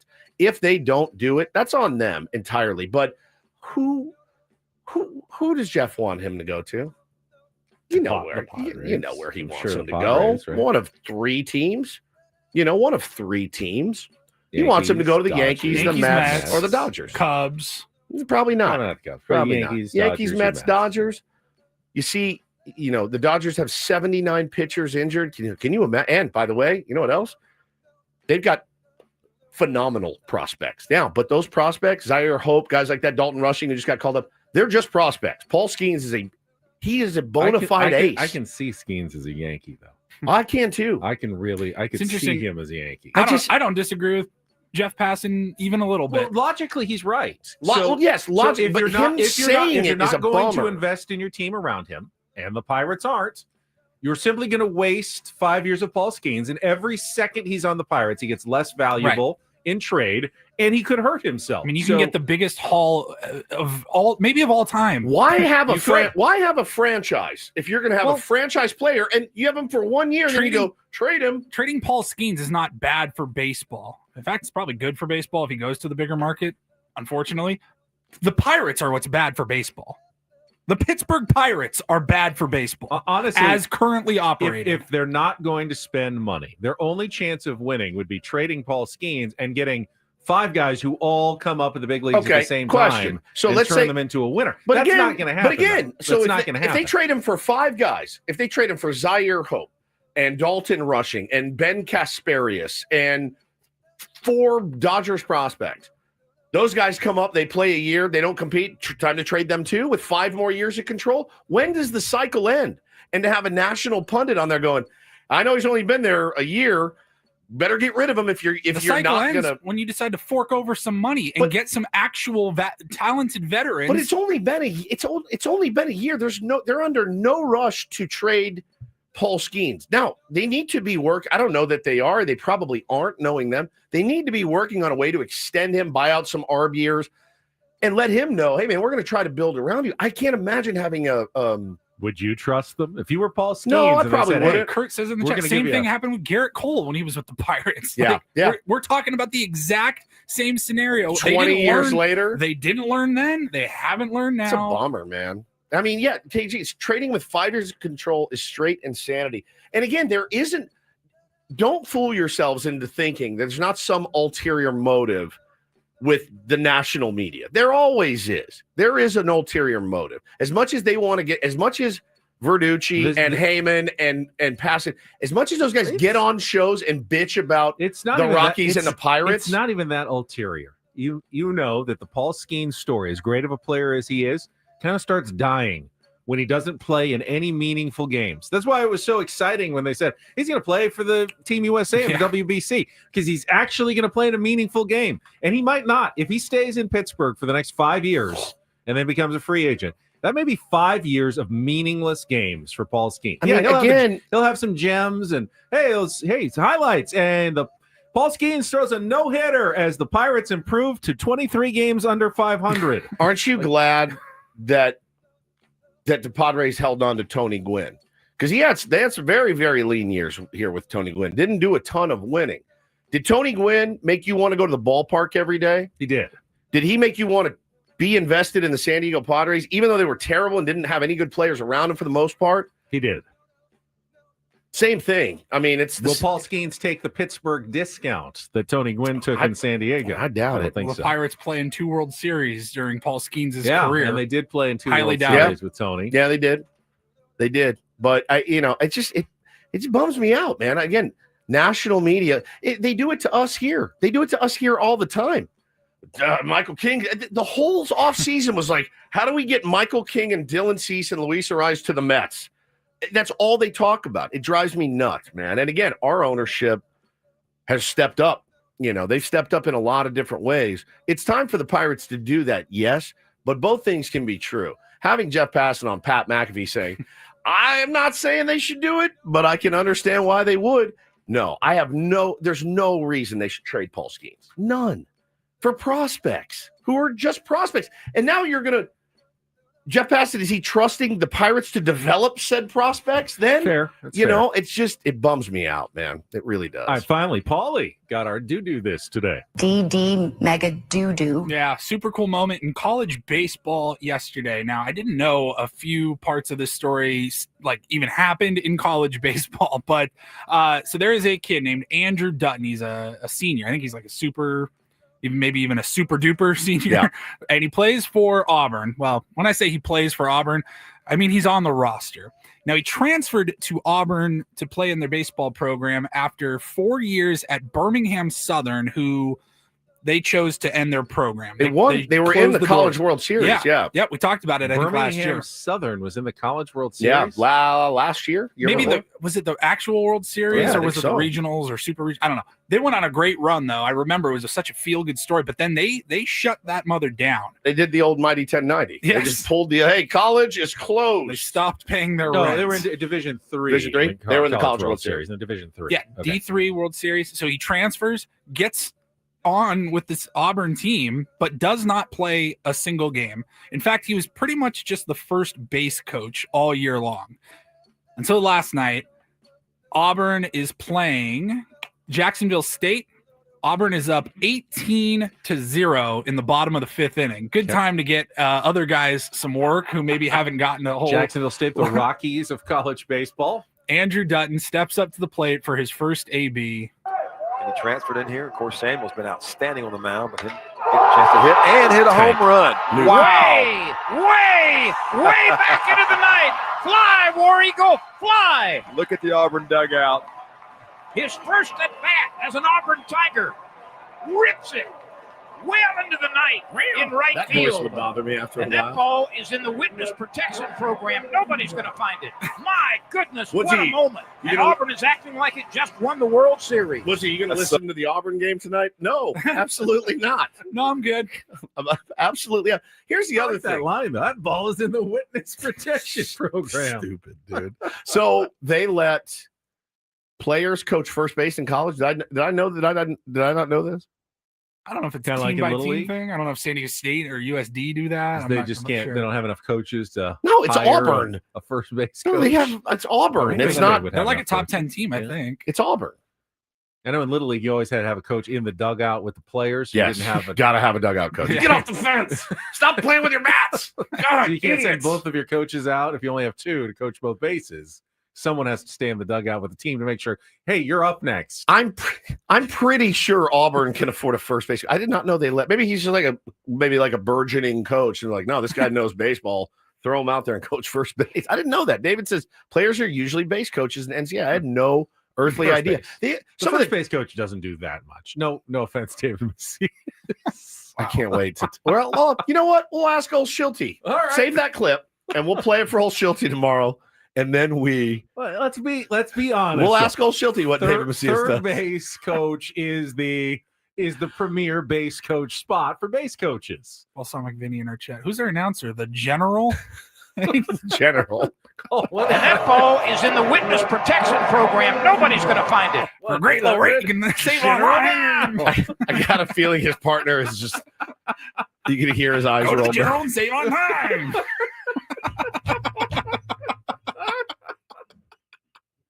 I got to hear it again now. General, yeah, I do too. Get a chance to hit and hit a home run.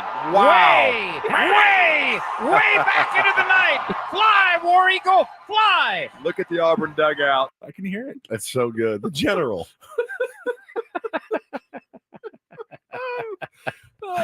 That's a great one. Thank you, Vinny, for that one. And do this for a Thursday. That was Don't Do This with Ben and Woods on 97.3 The Fan. It's so late. Did you ever do the total discount car insurance thing? Like the absolute cheapest, worst coverage you could find? Me? Yeah. Oh, dude, come on. At one point, my auto insurance was like $14 a month. In like Covered nothing. at all. covered nothing. Oh yeah.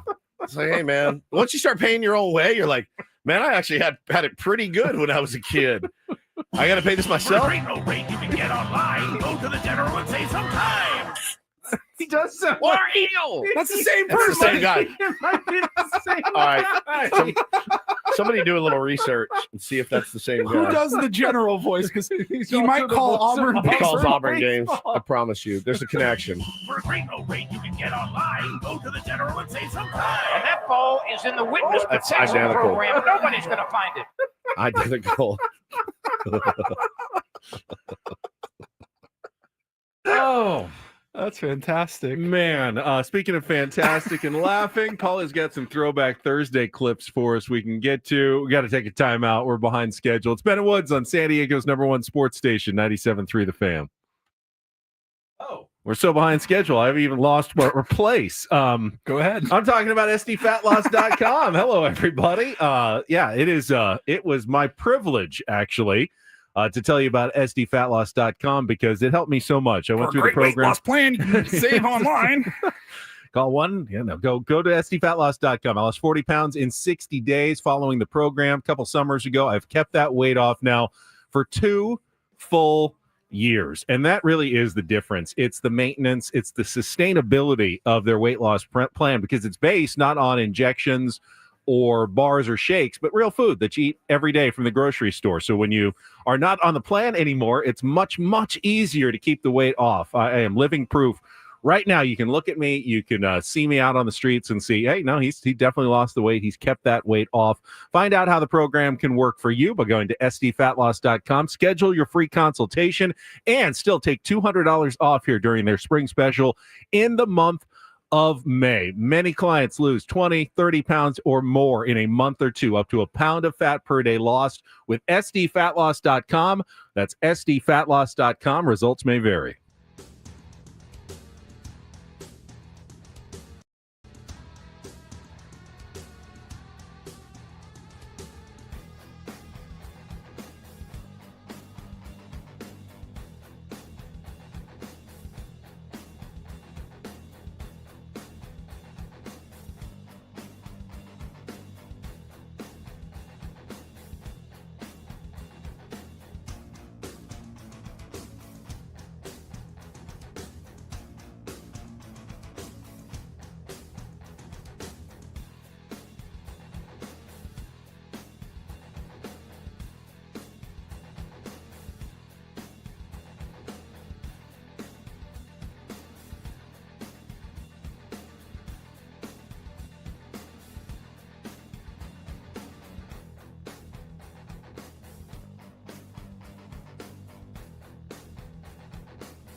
Hey players, things are about to get real here in San Diego.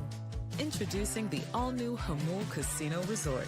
With a 200-room hotel tower, exciting new eats and drinks, plenty of new places to play, and a luxe spa and salon. Hello, rooftop pool and deck. It's where players can play their hearts out and enjoy all the perks that come with it. It gets real this summer at the all-new Hamul Casino Resort, the players' place.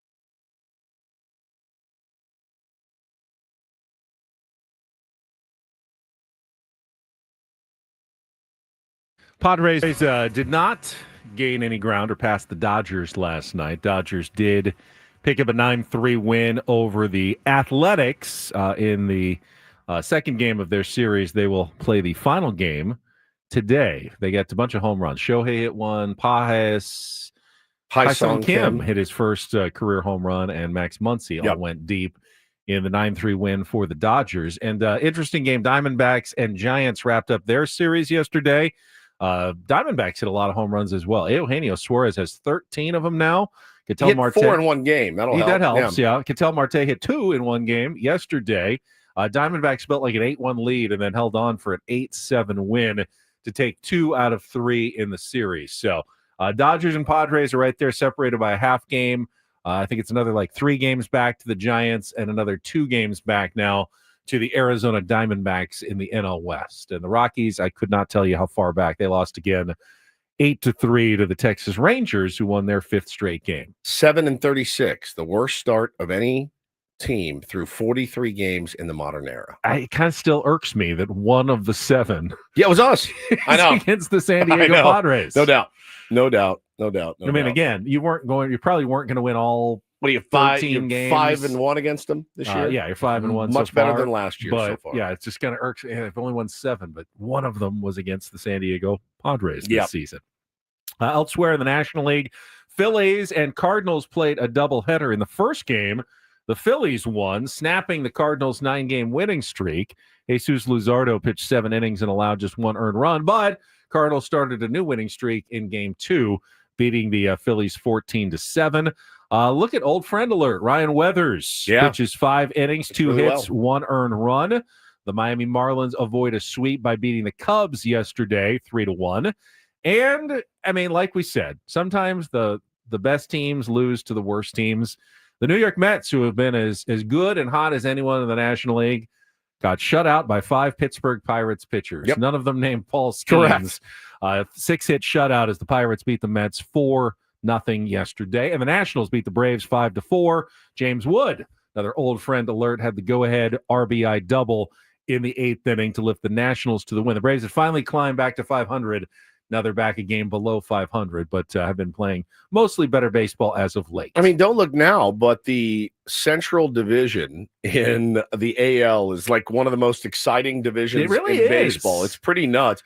Minnesota Twins had to win 10 straight games to get their record 3 games over 500. That's the horrible start they got off to. Got 9-10 yesterday as they swept a doubleheader from the lowly Orioles. The Orioles at 15-26. Does Brandon Hyde see Monday for that team? I can't imagine. Now, when do they? There's still so much baseball left to play, guys. As we talked to Adam Jones last week, still plenty of time for teams to turn it around, Ben. Their run differential is -70. At some point, you're not going to go out and acquire an entire starting rotation. And I don't know how many guys they're getting back that will help them. At what point do they say, all right, let's regroup? The new owner, we talked to Adam Jones. He said, look, this guy's feeling feeling his way around this, and I maybe has a little bit of sticker shock at how much it actually costs to run a competitive and good organization. He will get there. He's got the money to do it. They are in a world of hurt. I mean, a world of hurt right now. They are 2-8 in their last 10, Benny.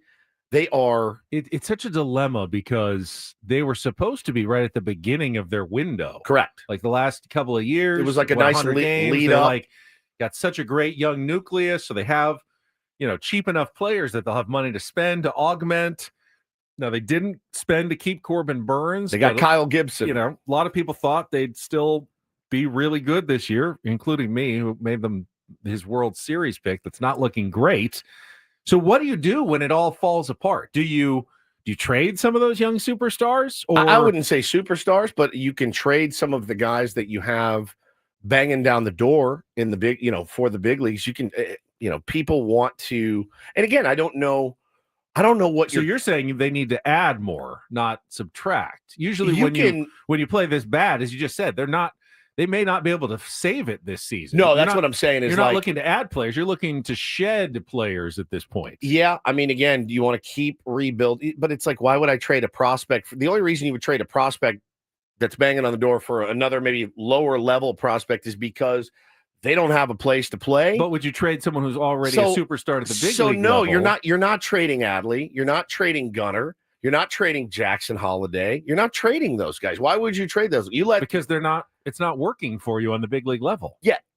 Yeah. So you still think that they're at the beginning of their window? No, I'm thinking they're having a crap year after two really good ones, and that these guys, to learn how to win, you got to learn how to lose as well a little bit. And I think, I do think they'll get there. You need to add pitching. So if you have to go move some of those guys for younger arms that are developing arms, I think you do that. Some of the guys that aren't going to have a position at the big league level, that can't find ABs consistently.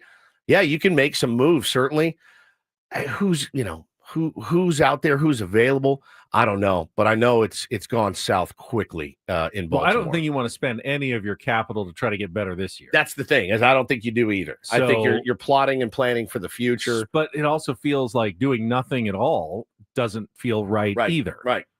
To sit on your hands and just hope it gets better next year. I mean, obviously you'll retool in the offseason, but I don't know. I mean, again, you're not going to trade Gunnar Henderson. You're not going to trade Adley Rutschman, and you're not going to trade Jackson Holiday.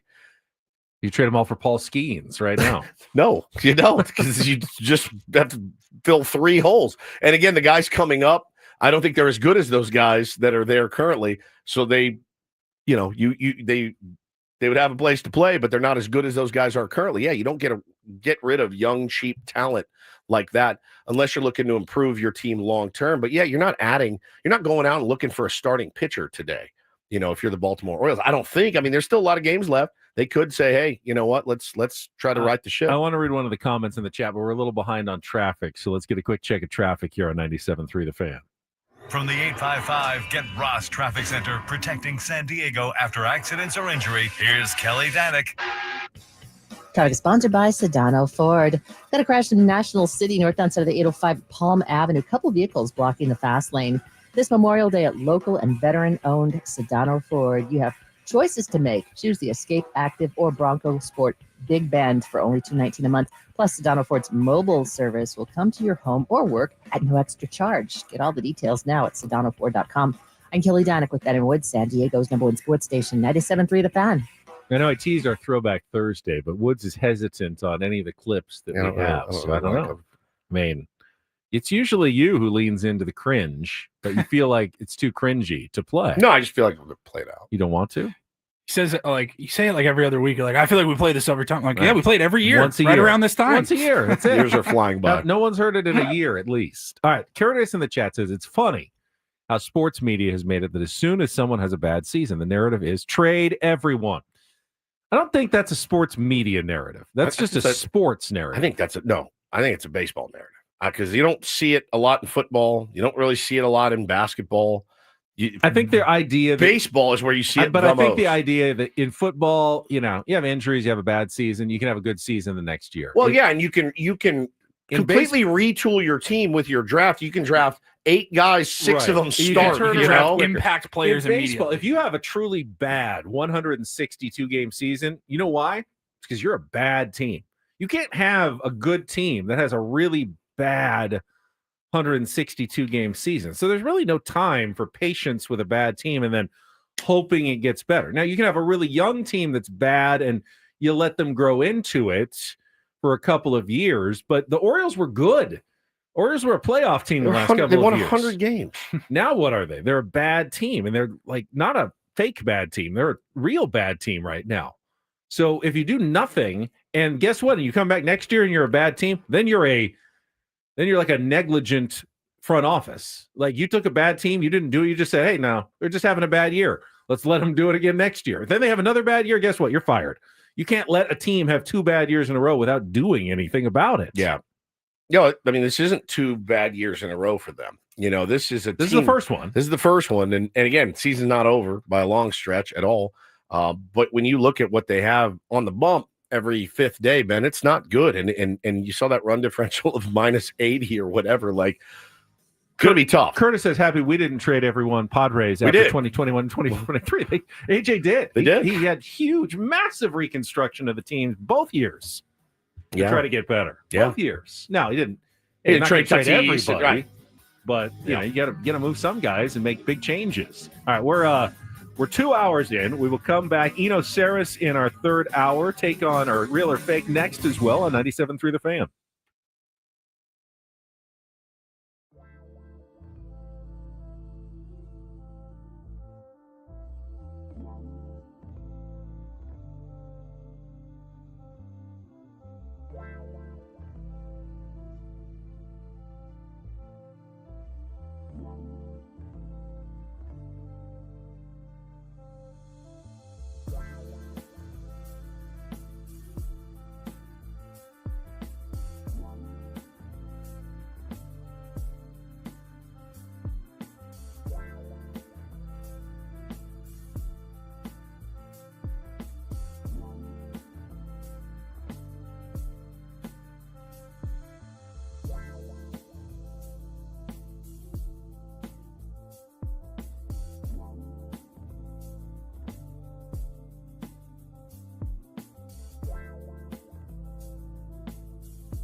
All right, we are halfway home on a Thursday. Ben and Woods 97.3, The Fan. Just a gentle reminder to you guys, we will be on until 11. Today we got the roundtable, which should be light and airy, after a series win against the Los Angeles Angels of Anaheim. Padres playing really, really well right now, and we'll see what old malcontent Ben Higgins has come up with to try to elicit a soundbite from me, Tony Gwynn Jr., Chris Ello, Matt Scraby, and Braden Soprenet. That comes up at 11. Well, we got to talk about the Or whole 10. week. You can't just talk about the last two games. It's been a great week. Of a long discussion about why is Fernando Tatis Jr. so sad. Sulky. Please don't. You better not even bring it up. You're not sitting there. You don't care. That's true. I'm Woodsy. That's Paul Rindle, executive Still have producer. pride in this radio station and the content that goes out over its airwaves. Yes, By the way, true. we talked about it. Let me introduce you. You're Ben Higgins, hi, friendly everybody. neighborhood sports anchor. Yeah, we talked about it yesterday, and then I didn't read until after the show some of the comments that Fernando made after the game last night to Kevin Acee in his newsletter. And he actually did admit, he said, yeah, just for a few days, just wasn't feeling great. For whatever reason. I don't know if he wouldn't say it was an illness specifically, but he just felt kind of a little down in the dumps. That's why he didn't feel like the stutter stepping around third base when he hit the home run. He just so a human being can have different emotions. He totally admitted that it just wasn't feeling right, fantastic and right for a few days. Now, Been there a despite lot. that, he continued to produce, get on base, not at record levels, but certainly at competent Major League Baseball levels, and then broke out of it with a giant walk-off home run and looked pretty happy when he rounded the bases. Looked very happy when he rounded the bases and did a 6-foot high stutter step. We just talked about it earlier this week, mental health and being supportive and aware. And just because you're a Major League Baseball player who makes a ton of money doesn't make you happy all the time. There's no person who is You're not always immune to feelings. happy all the time. And over a 162 game season, a grind in a sport that is predicated on failure, if you're a hitter, you're going to go through, even if you're not in a slump, you're going to go through weeks where you don't feel great about yourself. And Tatis said, I didn't like my at-bats. I was doing okay, but I just didn't like where I was. He may still not be totally in love with where he is right now, but what is truly the sign of a professional player? That they can go through those periods and weather them, still produce for their team, still be a good teammate, and then come out the other end, hopefully, and get onto a hot streak. Yeah, I mean, look, it's you have the two factions of people that basically says, hey, man, you're getting paid a lot of money. You need to go out there and perform for me every night. You got to perform. It just doesn't work that way. It just doesn't. He's absolutely entitled to bad days. Everybody is. I think to the guy or gal driving to work this morning, about to stare down like a 12-hour day for $50,000 a year, you're like, oh, cry me a river. I get it. I totally understand your perspective as well. But I'm, like Ben said, it doesn't solve everything. Everybody goes through it no matter what you do. And I think the pressure can be pretty gnarly at times. The internal pressure of wanting to perform and be great all the time. It's not sustainable over the long haul, right? I mean, I like that he has feelings. I like that he's different. I don't necessarily like when he gets so down in the dumps. You're like, bro, you look like somebody shot your dog. You okay? But again, the ability to rise back to the occasion, put together a great AB, win a ball game for you. He can that now he knows next time this happens to me, you learn from it. Next time this happens to me, I absolutely can get through this. I always think about the young ball players, and I've talked to many a young ball player, like guys that were in the minors, and they're like, you've never experienced loneliness when you're slumping in the minor leagues. Like you've never experienced anything like it.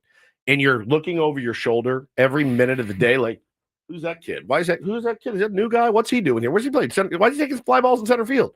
I'm a center fielder. They're asking you to do things you've never done. You're away from home. They're like, it's the loneliest place in the world. How do you cope with that? Well, you drink 14 beers a night, and then you don't make it. And then what happens? then you're out of the game, now you have nothing to fall back on. So yeah, it's so gnarly. I have so much sympathy for those guys. I can almost promise you that despite a hugely successful career, being as level-headed of a veteran as you possibly can be, have a World Series title under your belt, Jason Hayward quietly was like, oh God, Brandon Lockridge is starting ahead of me against the soft-throwing right-hander, and now I'm sitting on the bench, and I didn't get into this game. Correct. And he had probably a not great moment about that yesterday, but he's a pro and he will do what he needs to do, but it doesn't feel good. That's part of being a professional athlete. I think just be yourself. If you're sad, be sad. If you're happy, be happy. Trying to fake your way through it, it doesn't work necessarily all the time, but yeah, nice to know, hey, I wasn't feeling myself, and, searching a little bit. It happens to all the great ones. It's happened to all of them. Kevin Acee also has pointed out that in the recent week or so, Tatis has had a lot of calls go against him, and the first one, he hits a walk-off home run. First pitch yesterday he faces is a curveball. It's about foot low. Yeah. Umpire strike one. Yeah. You can see Tatis going, he's like, come on. What? Well, what do they say, man? When it rains, it pours, and it's just one of those cycles of the baseball season. He's been there long enough to know now how to weather it, and he's got, again, a lot of guys he can lean on. Certainly, there are guys that make it look easy every single night. It's not. It's absolutely not. But yeah, man, Hunter makes a good point. Hendricks does have severe reverse splits. Yeah, for sure. Yeah. But again, it's if you're Jay Hay, you're like, I'll take my chances with Kyle Hendricks. He would want to be in the lineup every day after 16 years in the big leagues. Yeah, my bat's been a little slow lately. This speeds it up a little bit facing a guy like that. And again, those guys know. You're like, oh God, I'm not performing, and he is, and it's hard. I am very sympathetic. You must be so conflicted. I mean, you want to be happy your teammate came through, in a big spot. Big hit for Brandon Lockridge last night, but Jason Hayward, you're going, I wonder if he's going to be in the starting lineup again on Friday. And now. It's funny. Purple says the radio broadcast was talking about how he admitted he felt like he was getting a lot of poor calls against him, and he let it affect his mood. If you coach at any level, I tell my kids all the time, like, hey, you got to flush it. You got to move on. What's my favorite saying? So what? You got a bad call against you. So what? You still got an AB. Yeah, you flush it. So what? Whatever. And then you see a big leaguer that makes a ton of money, who's one of the greatest players in the world, letting it affect him. You're messing with my message here, Fernando. It's just a human nature. It's human nature. So I'm fine with it. We're all just people. Just a human. Yeah. That's it. Good days, bad days. Of course. Yeah. And I think everyone, even the fan who is the hardest on the players, if you really reflected and said, do I really expect them for 162 games to be at their absolute best and cheeriest every single one of those days without one bad day ever because they're making too much money to have a bad day? No one really believes that, right? Exactly. No one actually believes that. Exactly. Yeah. Alicia in the chat says, I think Tatis Jr. did have a health scare, or Tatis Sr. had a health scare recently. And yeah, I mean, look, so many things can affect you. But I went through one with my mom last year. It affected me on a daily basis. You're just worried sick. And, it definitely affected my performance every single day. Everybody has these things that goes on. Right? Yeah, I think so. Yeah. No one is immune to out of work problems, sometimes affecting your on the job. Yep. Sometimes you just wake up and you're tired. Sometimes you just feel like ass. Yes, you're just like, oh, it's. I absolutely get it. The travel, the rain delays, all of it. You're just like, oh my God. To us, going out and playing ball every day, oh, it must be a dream. It's a dream for sure. They wouldn't trade it, but man, it's also a grind. It's a grind. Those guys grind it out. I get to live my dream job. Same. Every day. Every single day. And it's a grind. It's a grind. Absolutely. And you're not making $25 million. I get it. Yesterday was a real grind. Totally dream job. Every single day. The best part is today's even going to be a bigger grind for you. Grindier. Yes. No game to stay. See, I had to stay late last night because I had to wait until the Padres and SDFC games were done. So I got out a little bit later than usual. Tonight, no extra sports. So hopefully, But extra sports on the radio. But yes, we have a whole roundtable for the next, hour at 10 o'clock to 11 o'clock. What can we expect today? Oh, okay. A little roundtable tease for you. I like the 7th inning stretch. We should do a bunch of those. You want me to tell? Well, you don't have a draft today, do It's you? funny. Actually, I do.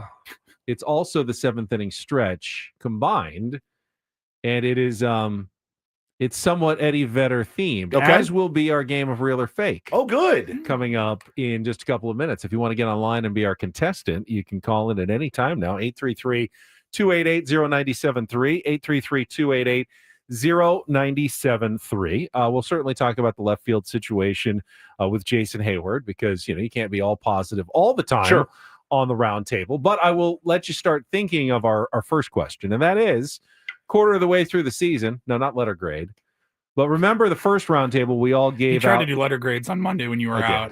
No, he didn't.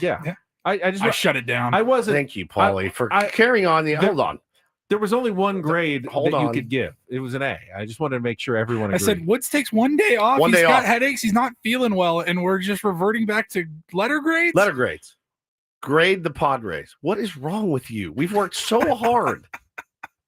It was a very short conversation. I said, if you don't give them an A, you're really not being honest. It's an A. It was an A. Thank you. Paulie, remember, thanks for carrying on the integrity of this program. Remember, thank you. We gave out our win predictions. You said what? You guys had the Boise State beat writer on to talk about it? Anything? No, did Mount Rushmore. Did Mount Rushmore? What? What was your initial win prediction for the Padres? 77. Shockingly low. No, it was 500, and then after they started off really hot, I said I'm going to go the other way. I'm going to go 77. We're going to revise again. All right, I'm going to go 67. Quarter of the way through the season. 67. Woods, you can go because they're going to be the worst team in baseball. Yeah, that's what I'm going to go. So that my expectations are exceeded. They're barely going to win once a week going forward. Correct. Very 67 games. So we're gonna look forward again coming up in the round table in just a little bit. See now in the chat, Drew says talking sports all day doesn't really seem like a grind, buddy. My son, it's great that he brings this up. So last night we're watching the game together, but I'm on my phone while I'm watching the game. He goes and he called me out because we're pretty strict about screen times in our home because my kids turn into Ed Kemper, raving lunatic, after 20 minutes on the iPad. They're like, ugh! So he goes, Dad, you're like a screenager. And I go, buddy, here's what you don't understand.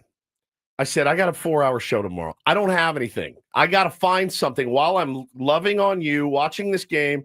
I'm scrolling to look for any other stories that we can do tomorrow. I got to find something. He goes, all right, I get it. And I said, it's an easy gig if you don't care, Drew, about. He said it wasn't meant to be an insult. No. Which is fine, Drew. I don't think it's a grind necessarily. It's a grind someday. A PGA Tour golfer. I mean, I love golf. Yeah. I know for a fact that job would be a grind if you had to do it every single day. The biggest. I don't think there's any job that isn't a grind when you're doing it every single day. This is an easy job. This is a fun job. It's a fun job. Anytime you are required to be somewhere for an extended period of time and do something that you were paid to do, it will become a grind to you at some point. Musician. You're like, man, this is the best. Look at all these girls, all these drugs and alcohol. All right, get in the van. We got to drive to Indianapolis. It's a 6-hour bus ride. You're like, oh my God, I'm a rock star though. Like, it's a nightmare. It would be a nightmare. So I'm sympathetic to these guys grind every single day because they all are. This is a good topic. What is a job that's not a grind? Is there a job that's not a grind? I think the word job is pretty synonymous. much synonymous with a grind. Now, are there fun jobs? Absolutely. What about if you're a gigolo? Grind. Grind. How do you know? I think it probably would be. When have you ever dabbled in gigoloism? Anytime you have to do something versus choosing to do something, it becomes a grind. So and again, good. I'm not complaining. I'm just pointing it out that baseball players, pro golfers, whatever it is, guys who talk sports on the radio. Okay, Curtis is son of a billionaire trust fund dad. That's not a job, though. And also, I think there's a mental grind of like, well, where's my flag to plant? I'm sure that not every single one of them is completely mentally healthy. Mac Daddy says ocean lifeguard, and it's still a grind. Yeah, you're absolutely.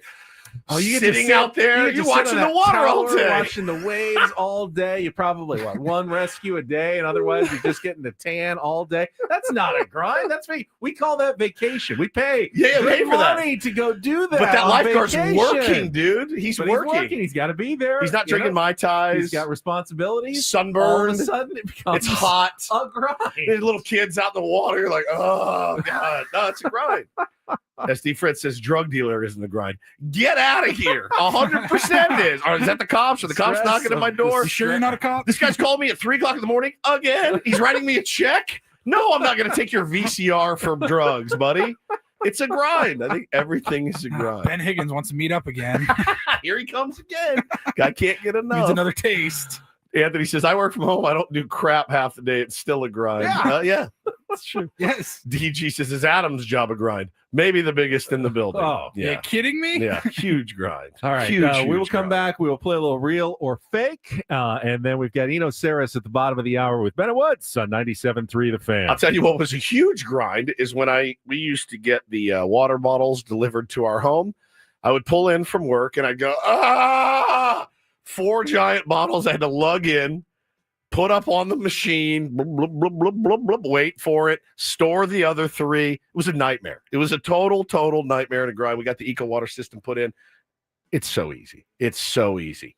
The best water that you've ever had as well. Also, we know that our pipes are now safe. Our appliances are now safe. Our water heater, all of that, because we've got soft water, and that's from Eco Water 1,000%. You should try the Soft Life today, and alkaline water for just $9.95 a month.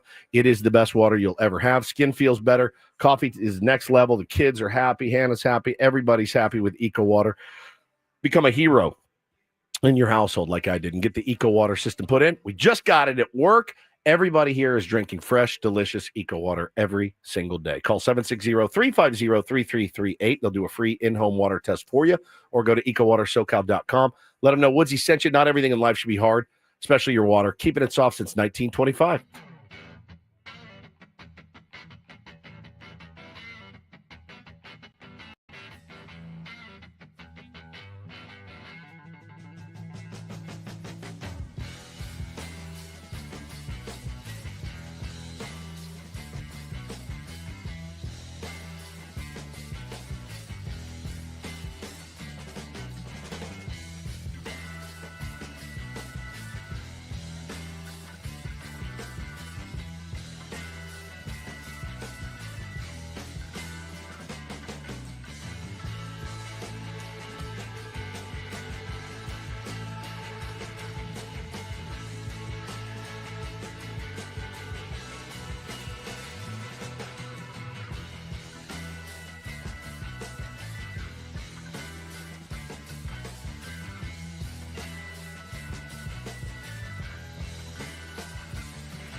Hey players, things are about to get real here in San Diego.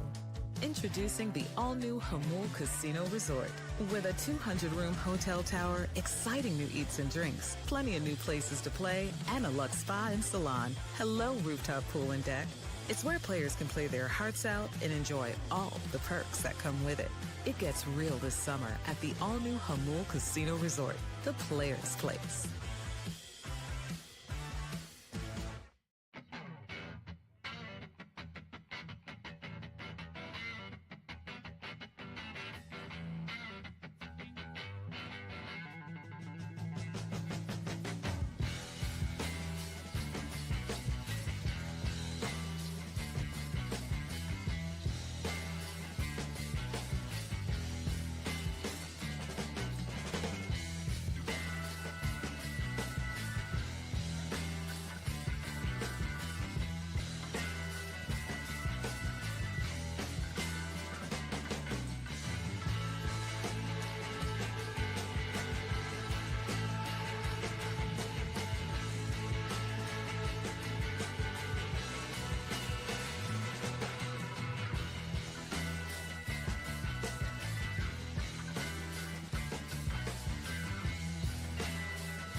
Right now, the chat on grindy jobs, and my contention is they're all grindy.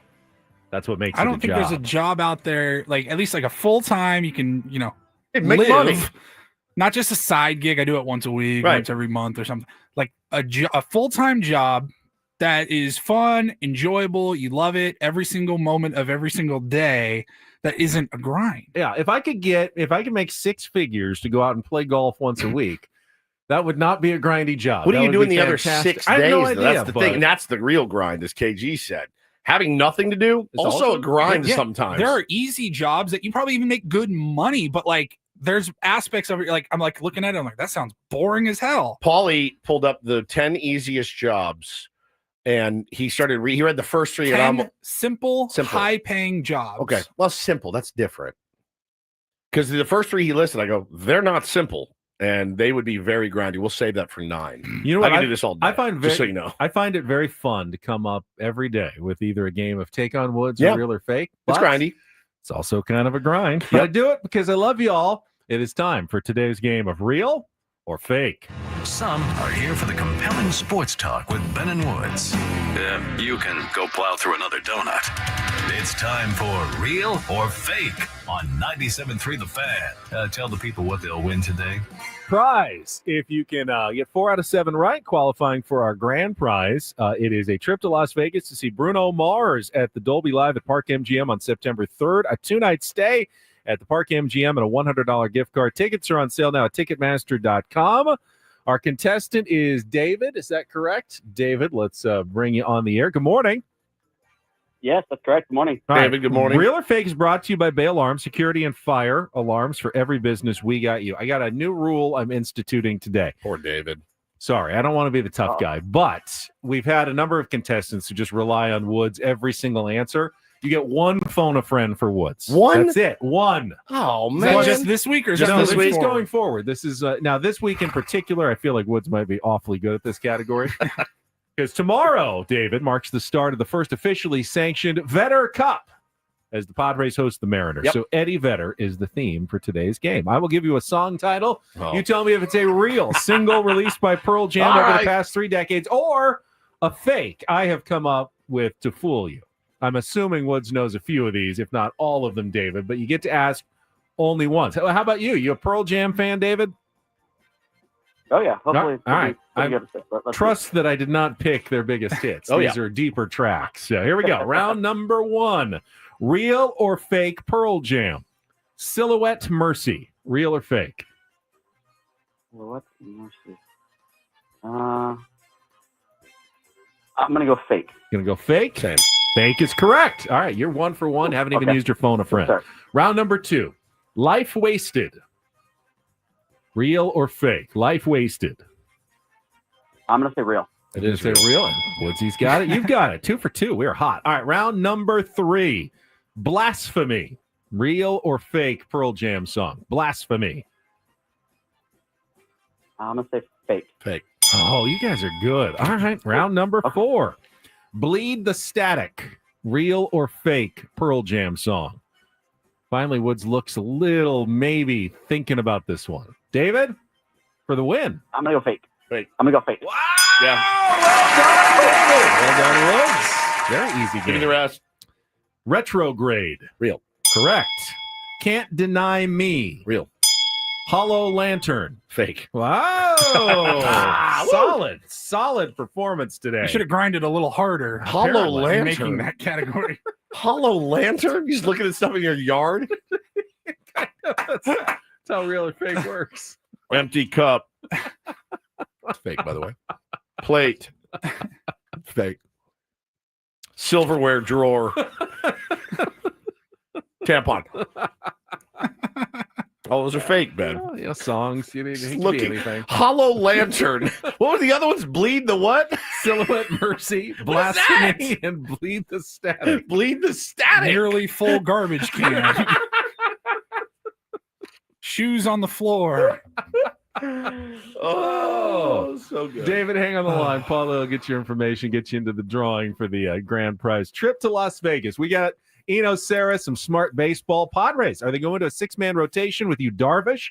Is that the way to go? Talk about that and more coming up next on San Diego's #1 sports station, 97.3 The Fan. Memorial Day certainly hits different at Sedano Ford. Our pal Manny Sedano isn't just the owner. He is a veteran. It's a locally owned dealership. It's all about serving our beloved community of San Diego. Right now, it is mega sale time. All month long in La Mesa, the deals are locked in. Drive home the 2025 Ford F-150 Lightning XLT for just $129 a month. It's all electric, packed with torque. I'm telling you, I'm seeing these things everywhere right now. You cannot beat that price, just $129 a month. Or the Escape Active or Bronco Sport Big Ben. Your pick, just $219 a month. Tech savvy and smooth for the Escape. The Bronco Sport, you've seen it. It's got everything you need, man. It is such a beautiful, beautiful automobile. What size? If you want size and strength, the Ford F-150 XL Super Crew Cab, just $299 a month.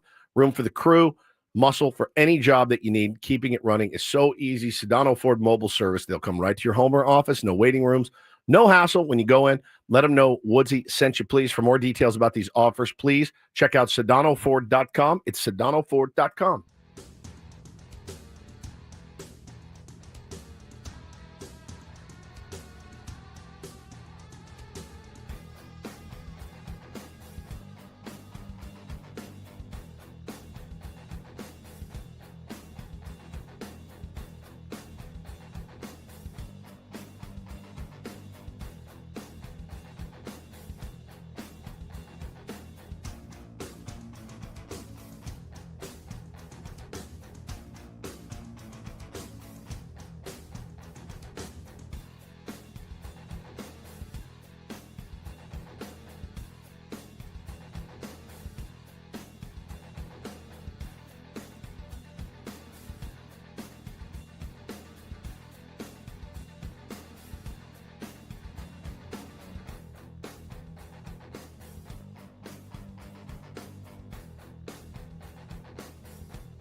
Hey players, things are about to get real here in San Diego. Introducing the all-new Hamul Casino Resort. With a 200-room hotel tower, exciting new eats and drinks, plenty of new places to play, and a luxe spa and salon. Hello, rooftop pool and deck. It's where players can play their hearts out and enjoy all the perks that come with it. It gets real this summer at the all-new Hamul Casino Resort, the players' place.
I wonder if Sarris considers his job to be a grind sometimes. After a Fish concert, I promise you he does. I guarantee it. My contention, and I've seen people agree and disagree, at some point every job becomes a grind. Even baseball player, whatever. No one's going to have a good day every single day. But, however you deal with it, you deal with it. We will talk to Eno Sarris. Our Smart Baseball segment is coming up after a quick check of traffic here on 97.3 The Fan. From the 855 Get Ross Traffic Center, protecting San Diego after accidents or injury, here's Kelly Danick. Traffic is sponsored by Valvoline Instant Oil Change, your 15-minute drive-through oil change. Looks like the road's starting to wind down pretty nicely around the county. Crash has cleared on northbound 805 near Palm Avenue, so speed's improving there. Accident on northbound 15 to the East 8 connector ramp. That's over to the right shoulder. San Diego, before you cruise out this Memorial Day, stop by Valvoline Instant Oil Change. No appointment needed, just 15 minutes and your road trip ready. Valvoline Instant Oil Change. Experts you can trust. Visit SoCalOilChange.com for coupons. I'm Kelly Danick with Ben & Wood, San Diego's #1 sports station, 97.3 The Fan. It's time for the super polished, yet to be named Smart Baseball Weekly segment with Eno Sarris, son of a bitch. Brought to you by 7 Mile Casino, just 7 minutes from the ballpark by the bay in Chula Vista. Here's Eno Sarris with Ben & Woods on 97.3 The Fan. And we welcome Eno Sarris from The Athletic with us. Good morning, Eno. How are you? Doing great. You? Good. Pretty good. We're grinding. Yeah, grinding. On that grind. You know what? I want to ask you, because I know you put a lot of thought and work and care into what you do, Stuff Plus models, but not always going to be 100% accurate. How do you account? Like Randy Vasquez, I'd imagine his Stuff Plus numbers are pretty not great. Pretty not good, Bob. But you know what? He's been looking pretty good on the mound for the San Diego Padres. How do you kind of account for a guy like Randy Vasquez? Do you just assume he's going to fall off the edge of the cliff at some point, or are there guys who can defy and still be good pitchers without having great stuff? Are pretty good, actually. Oh, really? Not bad. So until this year, he was above average in Stuff Plus. And, that was on the strength of a fastball that was a little better in years past. He was 94 plus with the Yankees and last year with the Padres. And this year it's more like 93. The four-seam fastball has been better in the past than it is now. But the one thing that has been there for him always are the breaking balls. And in specific, that curveball has been so super huge for him. And so just to have two good breaking balls, and then, I think the thing that, this year he has a 96 stuff plus. That's, close enough to average to say he has average stuff. I think the thing that has really made it work for him this year more than anything is really leaning into the three fastballs with the two breaking balls. And that's something that's kind of a trend in baseball. The way I say it is this. Let's say you have a great fastball and not a good breaking ball, like your Andrew Haney or something. Andrew Haney is doing pretty well with the Pirates right now because he's throwing his fastball in three mediocre breaking balls. If you don't have a good one, throw three of them, And so, like a slider, a sweeper. Yeah, he's throwing a slider, sweeper, and a curve. That's crazy. That's nuts to me. Like, my fastball's good. My off speed sucks. I'm just going to throw different off speed instead of trying to hone in on one, because I guess that makes you more readable, more discoverable. Oh, he's a fastball, curveball guy. Fastball's good. Curveball's average.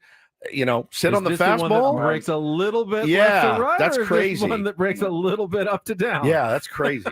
Yeah, and Casey Mize is trying the same thing. He's a fastball splitter guy in Detroit. He's just throwing three breaking balls on top of that fastball splitter.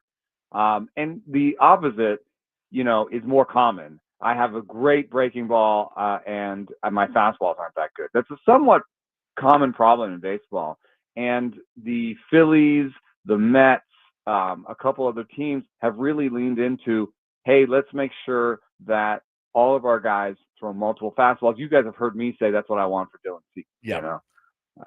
And what Randy does is the hard stuff isn't great, any single one of them.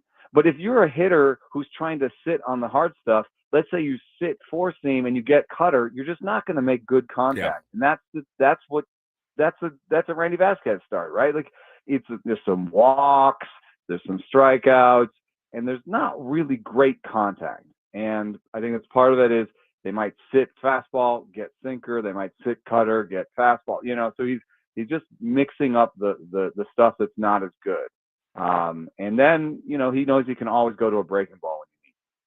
Yeah, any count, right? Like he can throw his breaking ball any count, and it be an effective pitch for him. Sarris joins us right now, and a couple of weeks ago when Ben was out, we asked you about Dylan Cease. He's really put together a couple of really nice starts. You're kind of the one that said, "Don't worry about Dylan. He's gonna figure it out." Found the bite on his slider, certainly. Didn't get a lot of run support, but yeah, man, has really, really looked good and looked like the Dylan Cease that we're accustomed to seeing here in San Diego. Yeah, I always believe in his stuff, and just even when I'm saying, oh, you should throw a cut or whatever, it's just that's more like a longevity thing. Like I just think it would be good for his longevity to throw a bunch of fastballs just like everybody else, because at some point he won't have the same kind of plus fastball that he has right now. But right now it's really working. You could see he's already starting to mix a little bit of that sinker in, and I think a cutter would help. But the other thing is that I think his mechanics kind of go in and out a little bit, and I think that's where the command problems come. So on the other hand, maybe just having a really simple repertoire is what he needs. He needs to have a simple repertoire and simple mechanics to not run into these these high walk situations. Darvish made a rehab start last night at AAA. It went pretty well, and there's a decent chance he won't need to make another one and will return to the Padres rotation as soon as next week. If they do so, there's talk that they may go with the six-man rotation with a lot of games, not many off days going up. Do you notice any difference when teams go to six-man rotations? Are you a fan of that strategy, especially in a busy part of the schedule? Generally, extra rest is good. I've also seen research that every pitch a pitcher throws over the course of the season makes them a little bit worse. And so, reducing the workload on their starters is probably a good idea. So some teams are very top heavy, and I mean, to some extent, like even the Padres, you would rather have more starts from Dylan Cease and Michael King than Randy Vasquez, right? Like, I mean, as much as we love Randy, right? Like, you'd rather have those guys start more games. And if you go to a 6-man rotation, what you're doing is you're diluting how many starts. You might get 1 or 2 fewer starts from your studs.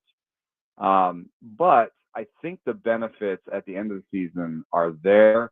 And I know the Padres are in it, for the division, but they're also in it for the wild card, and they're also really focused on October success, And I think to have October success, keeping everybody healthy, maybe giving them an extra day of rest, I think that could be as valuable as anything. And it can even help the bullpen, because if you give them an extra day of rest and they go into the 6th and 7th instead of having to leave in the 5th, then you save your bullpen, and you don't use your bullpen so hard that in October they're gassed. So there's a lot of like ancillary benefits, and it might come at the cost of 1 or 2 starts from King and Cease. And I think that those things outweigh that. October success, is something that a lot of teams think about. And my tinfoil hat conspiracy that I'm like 10% believe it's true, that none of these Dodgers pitchers are actually injured. They're just sitting back on them. They're phantom ILing them so that they are fresh and ready to go for the second half push for the Los Angeles Dodgers. Well, that's literally my theory. Here's like a little, just a slight sort of rewording that, is something that I've been thinking about, which is, everyone sort of looks at days missed as a great metric for, oh my God, the injury problem is so bad, Yes. And I look at, I've been looking at Tommy John surgery. Tommy John surgery has leveled out. We are not actually seeing more like the rate of increase, like it's basically plateaued. And yet days missed has gone up. I think these things are related. I think what we're doing is more preventative days missed. Instead of necessary days missed because you're actually hurt. Yeah. I'm serious. So, I'm looking at the list going, all right. Baseball load management? Baseball load management a little bit, which is what I'm saying it is. Yeah. If you're not 100%, we're not going to put you out there. Yeah. It used to be like, oh, I'm 95. I'll figure it out. Now it's like, what? No, sorry. You're 95%. No, that's not good. You got to at least miss this start, right? Oh, you're down to 89%. All right. Let's just take a 10-day break. Yep. Yeah. No, I look, there's and you watch when all these guys get off the IL, how good that team potentially could look. Because I see the updated list tweeted out every day, and I go, my God, and they're still winning. They know that they've got enough firepower offensively and in the bullpen right now that are healthy that they can go out and still, take every series they play in. Certainly. So I looked at it and I went, there might be a little bit of load management for these guys. It would be an interesting one. Like, Rockies fastball was down like 4 miles an hour. Right. So. Right. Yeah, Probably for sure.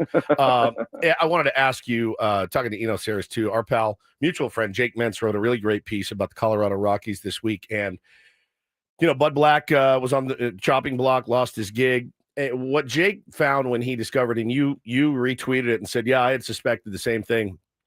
How far behind other teams are the Colorado Rockies analytically? What's the line from Moneyball? 50 feet of crap. Then there's the Colorado Rockies. Yeah. And I think, the thing that got me, and probably you too, is when you read it, the fact that they sit around and laugh at other teams that are investing so much with their arms crossed. Proprietary flux models. Right. They're like, these idiots, what are they doing? And it's like, could you think of a location in Major League Baseball that needs proprietary info more than them? Like more than the Colorado Rockies. They should be leading the charge in what works best for their pitching staff. No, yeah. I had a friend who was deep in analytics that told me that that basically their park costs them, 7 to 8 wins a year. So if they want to be a 90-win team, they have to build a 98-win team. Wow. And so, that's a really difficult thing. And then on top of it, I've been asking around, with people I know that have worked with the Rockies in the past or worked for them. And there's a real, that sense that like, we know better. Yeah. Is actually clearly. It's as much of a problem as investment, because what they've done is they have invested, they have paid for directors of R&D and they've invested, quote unquote, in their R&D department. And what happened was those people came in, looked around, and then left in March and April, when people do not leave baseball jobs. If you're in a bad baseball job, you stick in it until October, September, when they hire again, and you jump to another job. These people, there were 2 directors of R&D, consecutive directors of R&D, that came in there, were hired, were told something, got on the field, got in there, and left in April.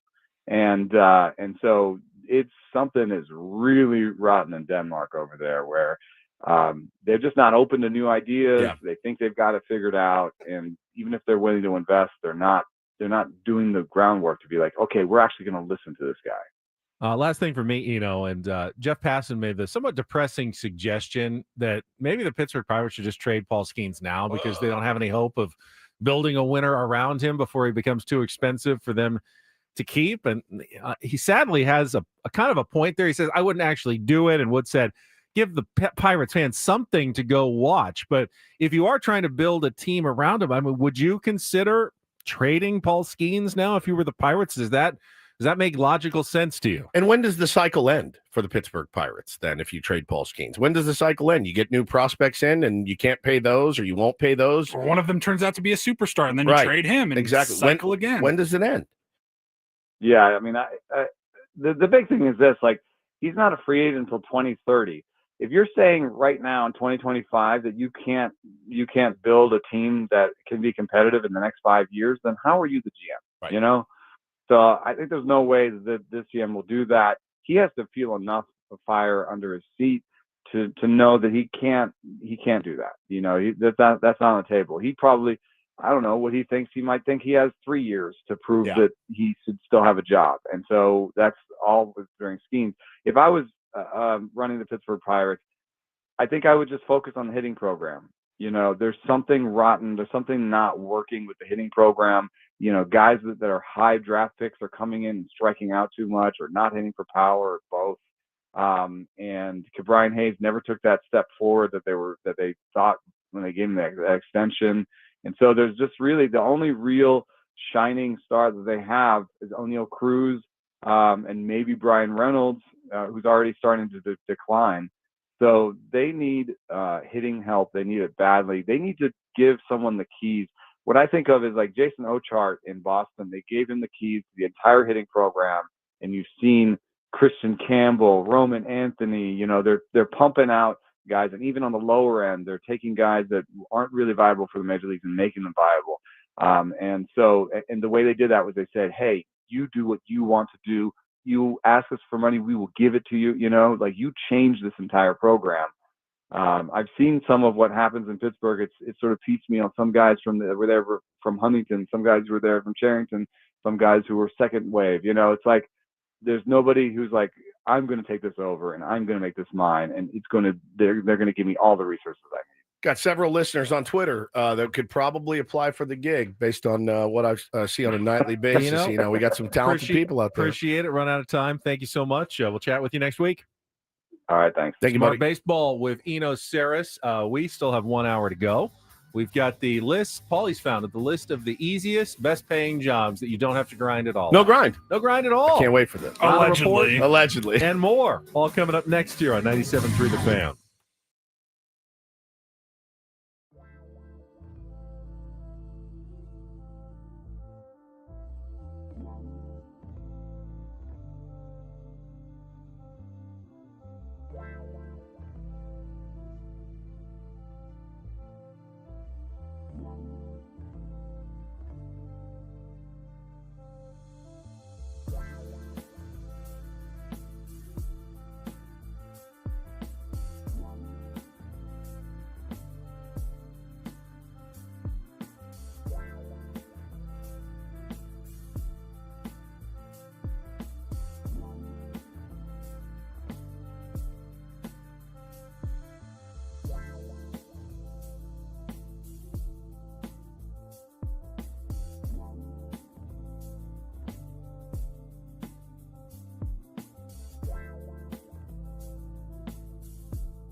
This hour on 97.3 The Fan is brought to you by Robert Half. At Robert Half, they found that 67% of companies want to increase contract talent.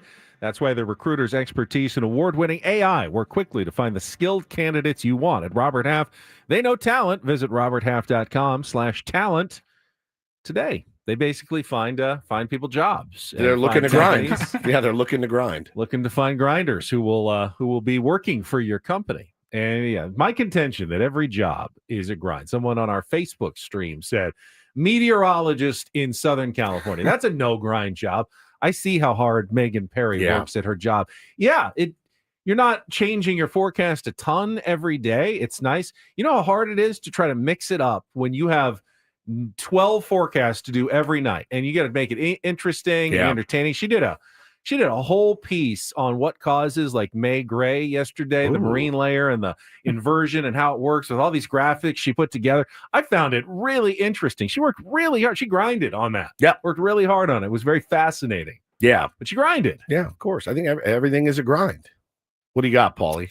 So you found the list. Yeah, we were talking about it in our 8 o'clock hour. I mean, I agree. Like even the high profile, fun, a movie star. Oh yeah, dude. That's a grind. I read stories a lot. Like I was reading Josh Brolin's book recently, and he was talking about some of the shoots that he's had to go on. Good God. The No Country for Old Men. Bro, that was a grind. I was hot out in the middle of nowhere in the desert, not a lot of amenities, things like that. And sitting in a makeup chair for 3 or 4 hours while they put special effects makeup on you. That's not They're fun. not working in a coal mine. No, but correct. It's still a grind. That's our point. It may be easier than hanging drywall for 14 hours a day or whatever. Sure. But it is still, there are grindy aspects. So I just Drew in the chat goes, sorry for the grind comment, everyone. This is your fault, pal. Drew, thank you. You've given us an hour of material today. Come up with something else. Another comment for tomorrow's show. Yes. No game tomorrow. tonight. No game tonight. So tomorrow's going to be a grind. We're gonna have to tell you that right now. We're gonna have to. I'm already sick to my stomach about it. So I was trying to think during that segment in the 8 o'clock hour. I was like, all right, what are like the easiest jobs? And that's not like, I work once a month, once a week. Like an actual job that pays you well enough. The easiest that you can make an actual salary on. And this is from Indeed.com, a career advice page. And I just Googled, it says 10 simple, high-paying jobs with salaries and duties. We'll start with number 10. Duties. Number 10, it says massage therapist, $46,000 a year is the national average salary, 46 grand. Grindy? Yeah. By definition, they're grinding on your body. Yes. How quickly do you when Hannah asked, hey, can you give me a massage? How long before you really get tired of giving the massage? I've got 5 to 10 minutes seconds. Tops. Oh, I said 7 seconds. Well, 7 seconds, whatever. You can actually massage someone for 10 minutes. I was going to say 10. 10 minutes. But you guys massage your wives for 10 minutes. That's a long 2 nights ago. That's a long stretch. 10 minutes? Yeah. All right. That's a long time. Massage therapist, I've got 5 90-minute sessions today to do. Yeah, that's not a grind. Oh my God. Accounting clerk, $53,000 a year, national average salary. Punching numbers in all day. Grindy. Accounting, grindy. Hey, don't make a mistake either. Yeah. Groundskeeper, $54,000. Hey, let's go do yard work for a living. Every day. Every day. Also, guys are, the rains come, the snow comes. You have to. It's a grind. You're part repairman. I think at that point you have to do minor repairs. There's stuff a like good that. one here. JD says parking lot attendant. I don't know how much money you can make doing it, but there's a guy at my gym. This dude said I smell loose cannabis coming out of the booth. He's cannabis. Always watching his iPad. Doesn't seem like very grindy to me. He's actually sitting in there. I promise you, there's a point where he goes. Is there though? Like he sits in there, he watches his iPad. Is it air conditioned in there? No. Hot day, all day in a little booth. Yeah. Can't leave. Number 7 on this list, roofer. Roofer.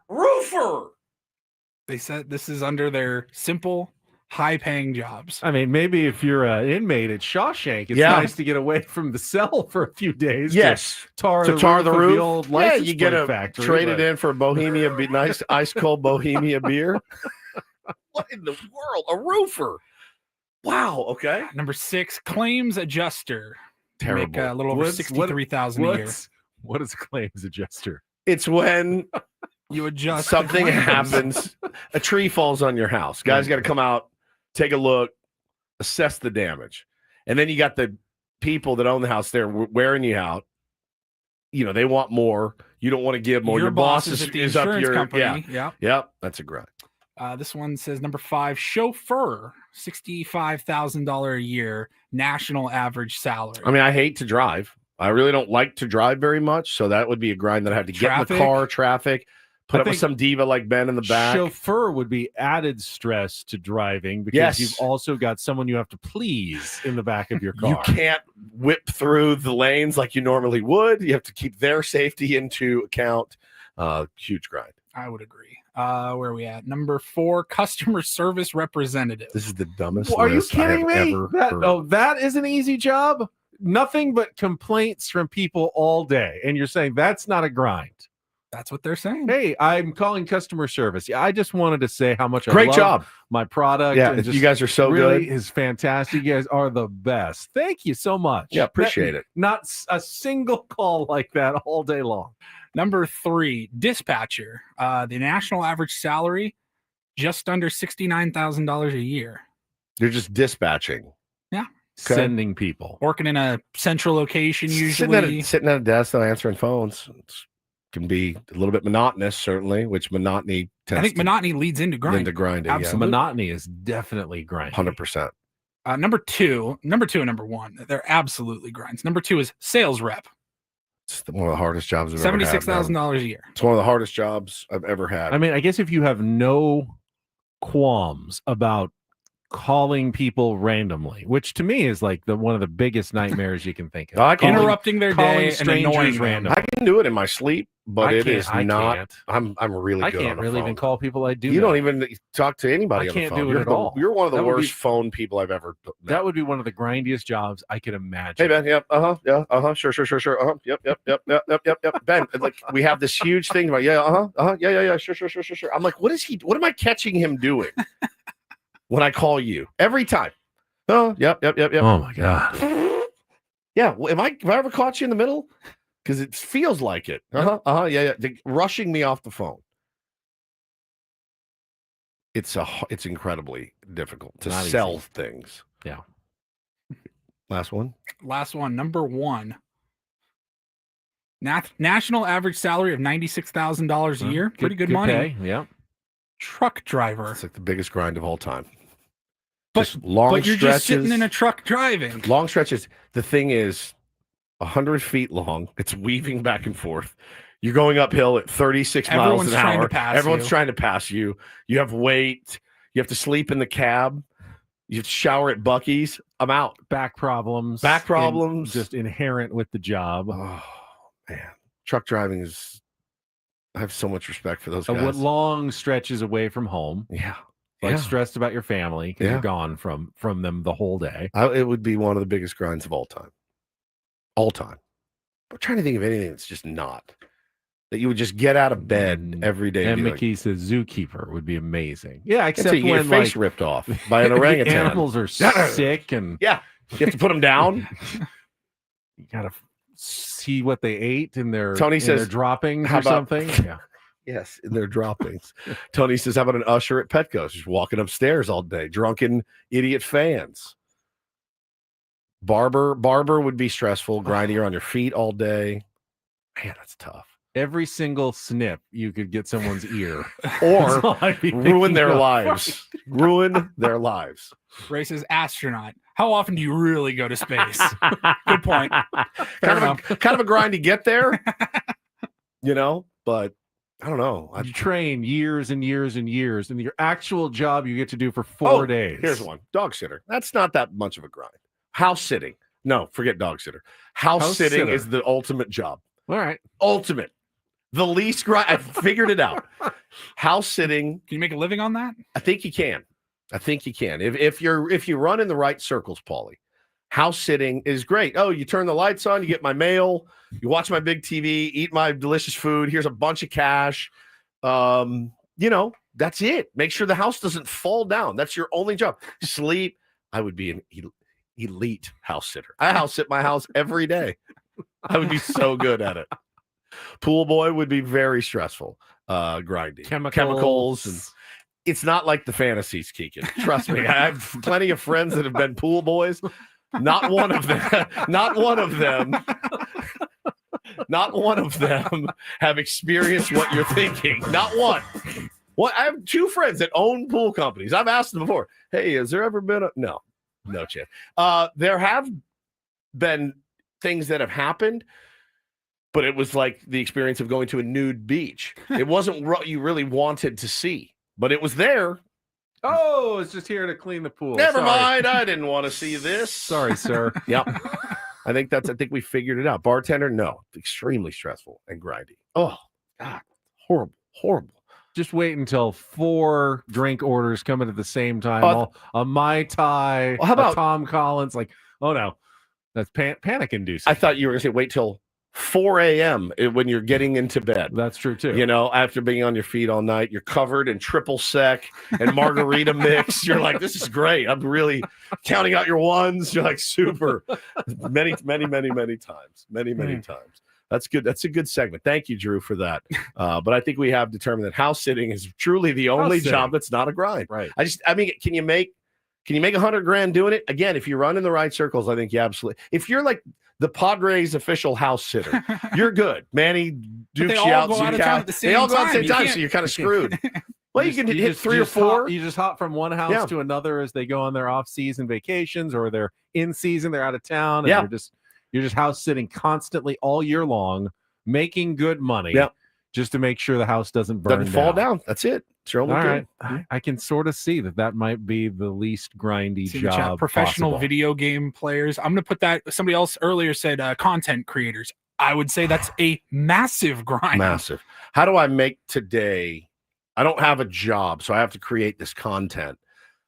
That's a massive grind to figure out how to do it and be compelling. Set up every the single lighting on every single one of these shoots. If you're a big content creator, you got deliverables, you got brands to mention. It's absolutely a grind. Yeah, no doubt. Fun. It can be fun. Can be fun. Sure, but make money doing it.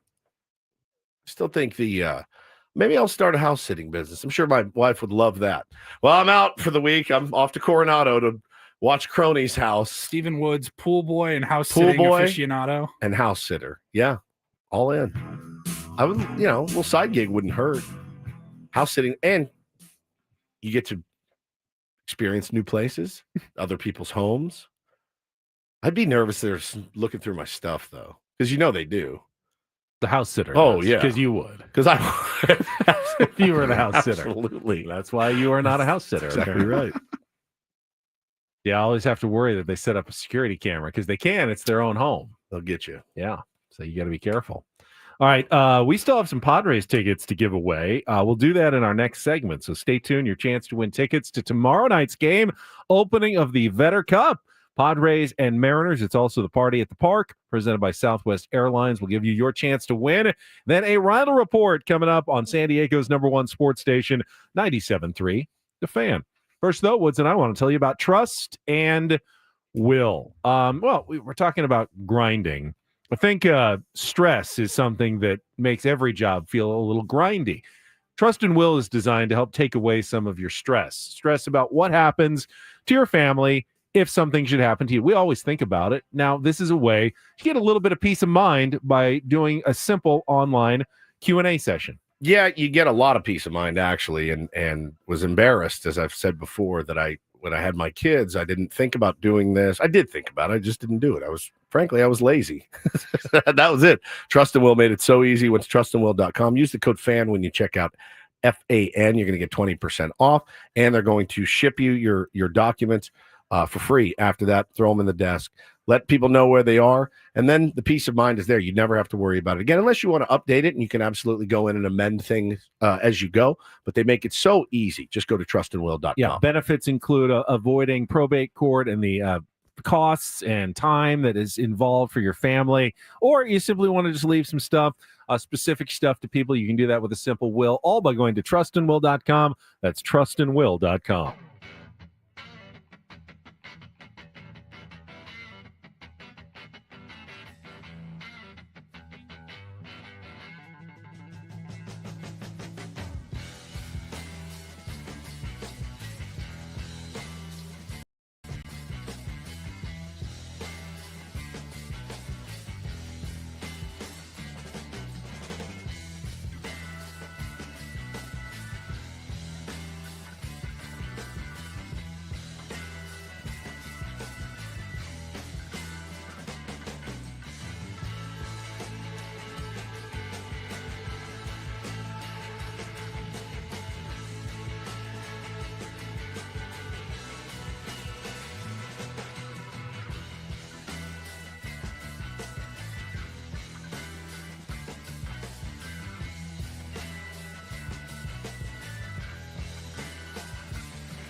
Hey players, things are about to get real here in San Diego.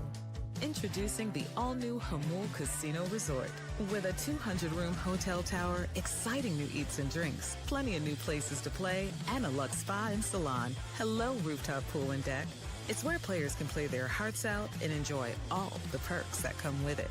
It gets real this summer at the all-new Hamul Casino Resort, the players' place.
First round of the second major of the golf season underway.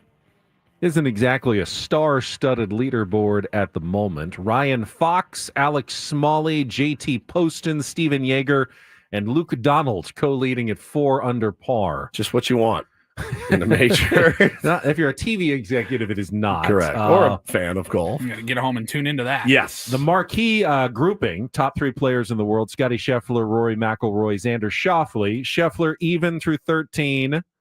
Rory 2 over through 13. Wow. Xander 2 over through 13. Where's Bryson at? Bryson has not teed off. He's in the afternoon wave, I believe. So a lot of golf still to be played. I don't think anyone's totally out of it yet, but except for maybe Phil Mickelson, who's 6 over, but not considered a major contender at this point. Meanwhile, baseball news, the Dodgers, you talked about your theory that they are basically, I don't want to say fake putting guys on the injured list. I mean, Roki Sasaki is definitely hurt. It was literally my idea at the beginning of the year when they signed Blake Snell and, Kershaw was coming back and he'll be back this weekend. It was my idea. I said, like, if you're the Dodgers, you have 12 deep in your starting rotation. What's the impetus to run these guys? Why do you need Tyler Glass now pitching a game, Ben, against the Rockies in May? You don't. You need Tyler Glass now in September, October. That's what you pay him a fortune for. You don't need Blake Snell, who is a traditionally slow starter. My funny line, and I don't want to call myself funny, but what I said, if I was Andrew Friedman, gentlemen, enjoy the rest of your summer. I will see you guys August 1st. Get your throwing in, get your running in, make sure you're lifting and eating properly, take care of your bodies. I don't need you now. We can win these games with our 3 MVPs at the top, with all of the talent we have. I don't need you guys running out there in April and May. I just don't. I actually see a lot of validity to what you're saying, and I'm sure, as Eno said, probably impacts their thinking in terms of no need to rush anyone. Oh, back. yeah. You can be extra cautious with everybody. They are living the abundance of caution right now. And you mentioned Kershaw coming back, but one of I think the biggest challenges, the 1% problem, as it were, for the Dodgers is you still have to manage a 40-man roster. Right. And you can't put everybody on the 60-day injured list, and you only have so many roster spots, which is why you've seen the Dodgers already have to DFA a number of players, and they did it yesterday. Yeah. When they DFA'd actually their longest running player. Yep. From the major league squad, backup catcher Austin Barnes. How long has he been there? Like 11 years. Over a decade. Yep. And just unceremoniously got the heave-ho in favor of one of their top prospects, Dalton Rushing, who's going to come up and make his debut. Austin Barnes is certainly no great shakes as an aging catcher at this point who's backed up Will Smith for many years. But is he an upgrade over what the Padres are putting up at backup catcher at this point? No. You don't think so? No. Just checking. Also, he's a spy, so I will pass on another spy. I get that. In this organization. I get that. I'm sorry. You don't just his change. loyalties. Dude. Yeah, his OPS is only 518. Right. Yeah, I'm okay. Yeah. He blocks well. He blocks the ball well. That's all he does. He doesn't throw guys out ever. He doesn't frame very well. He doesn't his bad pop time. He doesn't hit. And he's a spy. I'll pass on grass hit every day. 264 last year. Yeah, this ain't last year. This is this year. 1 homer, 11 runs batted in. Woods. I'm good. I'm good too. I do not. El Carlos says, he thinks we're in a baseball Cold War. You don't? Open your eyes, buddy. Open your eyes.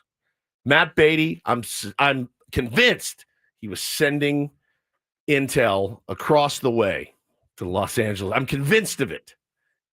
Couldn't be as bad as he was when he was here. You couldn't possibly be as bad of a player as he was without wanting, I'd be a little nervous if I was the Tigers.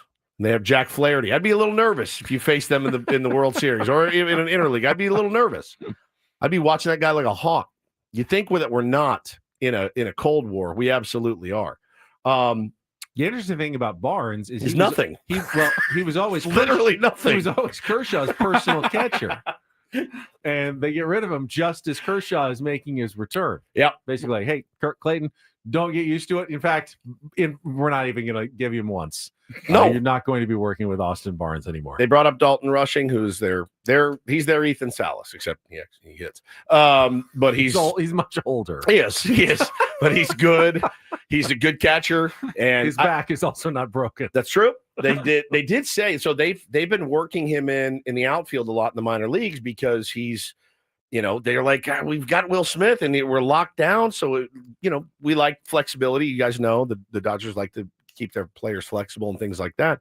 But I think DR said yesterday they're going to just catch him a couple times a week right now and get his bat in the lineup. He's a good hitter. He's got all the tools. So we're now every time they bring one of these guys up, it's like, all right, now I have a new guy to hate watch, but he's a good player. He is a good player. And yeah, man, they're going kind of a little bit with the youth movement right now, which I think that's a scary thing for the San Diego Padres. I do. You don't want that team getting younger and more athletic.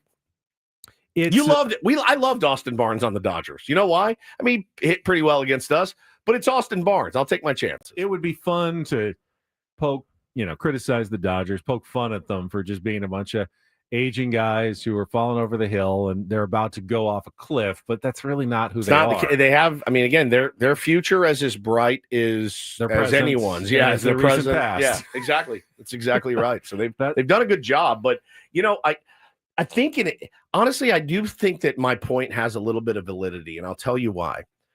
When you look at the list, the guy named Noah Camras, he's a blogger or whatever, he tweets out the updated injury list. And every day you see it, they add a new pitcher to it. This is just pitchers only, and it's 18 deep. and you see it and you go, wow. And of course, you go read what the fans say. Now, the fan reaction is this: we got to get rid of our training staff. We have to. This is an epidemic, and it very well may be. But you know what's giving me pause? Jeff Passan, who spent the offseason telling us and me and my DMs just how smart they are, hasn't said a word. Ken Rosenthal, who is a paid shill, has not said a word about this rash of Dodger injuries. John Heyman. Go down the list. None of these guys are writing, Sarris, none of these guys are writing think pieces on what's wrong with the Dodgers. There's a reason for it. Despite the massive rash of injuries, their current rotation, as constructed the next 5 games, starting yesterday, Yamamoto. He pitched yesterday. Gonsolin, May, Kershaw, and Knack. Right. It's pretty much a rotation that anybody would take. Any other team in baseball would take. Yep. They would take the Dodgers, 4th through 9th starters, who they're throwing right now, and pretty much go, yeah, we'll go with what they've got, despite all their injuries. Yeah. They are injury proof, pretty much, which is what we said at the beginning of the year. Pretty much the great strength of the Dodgers. But again, they also have an elite lineup, right? They have the lineup can buy their way into a lot of wins with the lineup that they put on the field, right? With the superstars. They're going to score 9 to 7, 8, 9, 10 runs twice a week at least, no doubt. Yeah.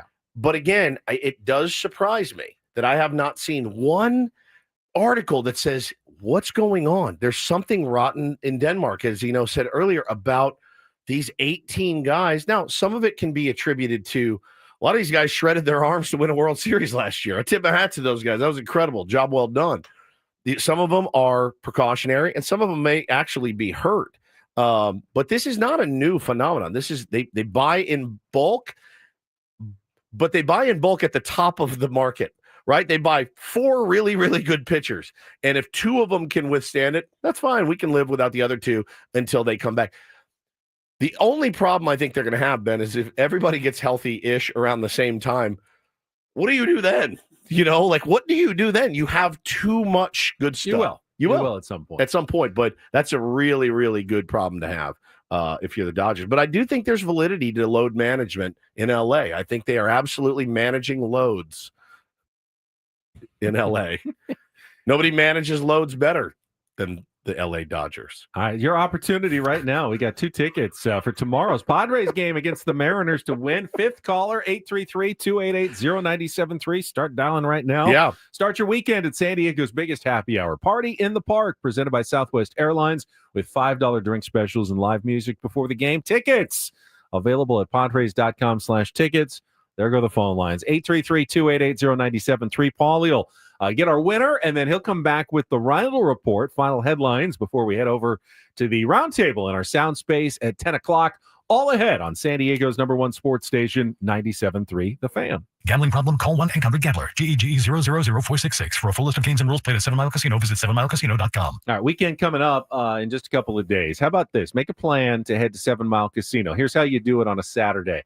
Get there sometime after 9 a.m. Enjoy the brunch at Sammy's, voted best in the South County. Sit on the patio. Enjoy the San Diego weather and sunshine as you look over towards San Diego Bay and Coronado. Then come back inside. You'll have a bunch of games on televisions while you sit down at one of their fantastic card tables, California-style blackjack, Texas Hold'em poker, Pai Gow, or Baccarat. Stay for a couple hours, however you want, win some money, and have a great weekend day. Yeah, I mean, you pretty much summed it all up, Benny. I mean, the best part, though, just 7 minutes from downtown San Diego. Great place to go. Great people, friendly dealers. It's bright. It's airy. It's not dingy. It's not dark. You don't feel like you're doing something wrong. Good if you're a casual. Good if you're a serious card player as well. High limit action. They are spreading it at 7 Mile Casino. Oh. They've got your games that you're looking for with a little more juice to them, as it were. We'll let you keep going. Just check it out for yourself. What is happening? I don't know. 7 Mile Casino, just 7 minutes from downtown.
Hey players, things are about to get real here in San Diego. Introducing the all-new Jamul Casino Resort. With a 200-room hotel tower, exciting new eats and drinks, plenty of new places to play, and a luxe spa and salon. Hello, rooftop pool and deck.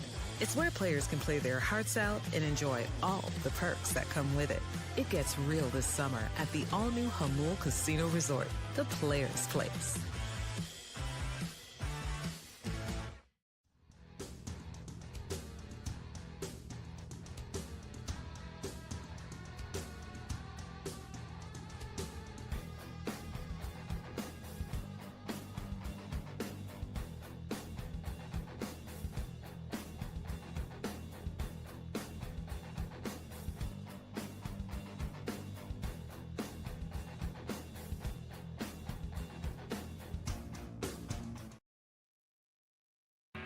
Congratulations to Natasha, who won the Padres tickets. Thank you, everybody, for calling in. I always wish we had more pairs to give away, but enjoy the game tomorrow night as the Padres and Mariners open their 3-game Vetter Cup Series. Stephen Kolek on the mound. We can talk more about the matchup tomorrow, Woods, but Stephen Kolek looking for to continue his scoreless inning streak to begin his season after 2 performances without allowing a run so far. Against his old team, by right? the way. That's how the Padres stole him in the Rule 5 draft from the Seattle Mariners in the 2024 offseason at the winter meetings. And now that decision seems to be paying some fruits. So far, so good. Yeah, so far, so good. We can talk more about that tomorrow. Got the roundtable coming up at the top of the hour. But next, Paulie Reindl will get us some final headlines in the Reindl Report after a check of traffic here on 97.3 The Fan. From the 855 Get Ross Traffic Center, protecting San Diego after accidents or injury, here's Kelly Danick. Traffic is sponsored by Eliminate Termite, the orange oil experts. Got a few problems wrapping up our morning drive. One is this collision on westbound King Freeway just before 28th Street. Emergency crews on scene. They got that right lane blocked in. Looks like they've had to block the 28th Street on-ramp to westbound King Freeway to clear that. Eastbound 8, just before El Cajon Boulevard, reports of a stalled car in the center divide. Tow truck is rolling up to assist with that. Got somebody risking their life changing a tire on the transition ramp south on 163 to the westbound 52 connector. It's over the right shoulder of that connector. Very narrow right shoulder, so take it extra carefully. South 163 to the west 52. And you might notice a lot of people out there on bicycles today. Yeah, it is Bike Anywhere Day, so good idea to just be extra careful, extra alert out there. Have termites? Eliminate Termite inspects, treats, and repairs termite damage, all with a full structural warranty. Their orange oil treatment is safe for people, pets, and the planet. No tent, no move out. Protect your home naturally. Schedule a free inspection at eliminatetermite.com. I'm Kelly Danick with Ben & Wood, San Diego's #1 sports station, 97.3 The Fan. And get things started here with our today's edition of the Reindl Report. Now tuned into the greatest.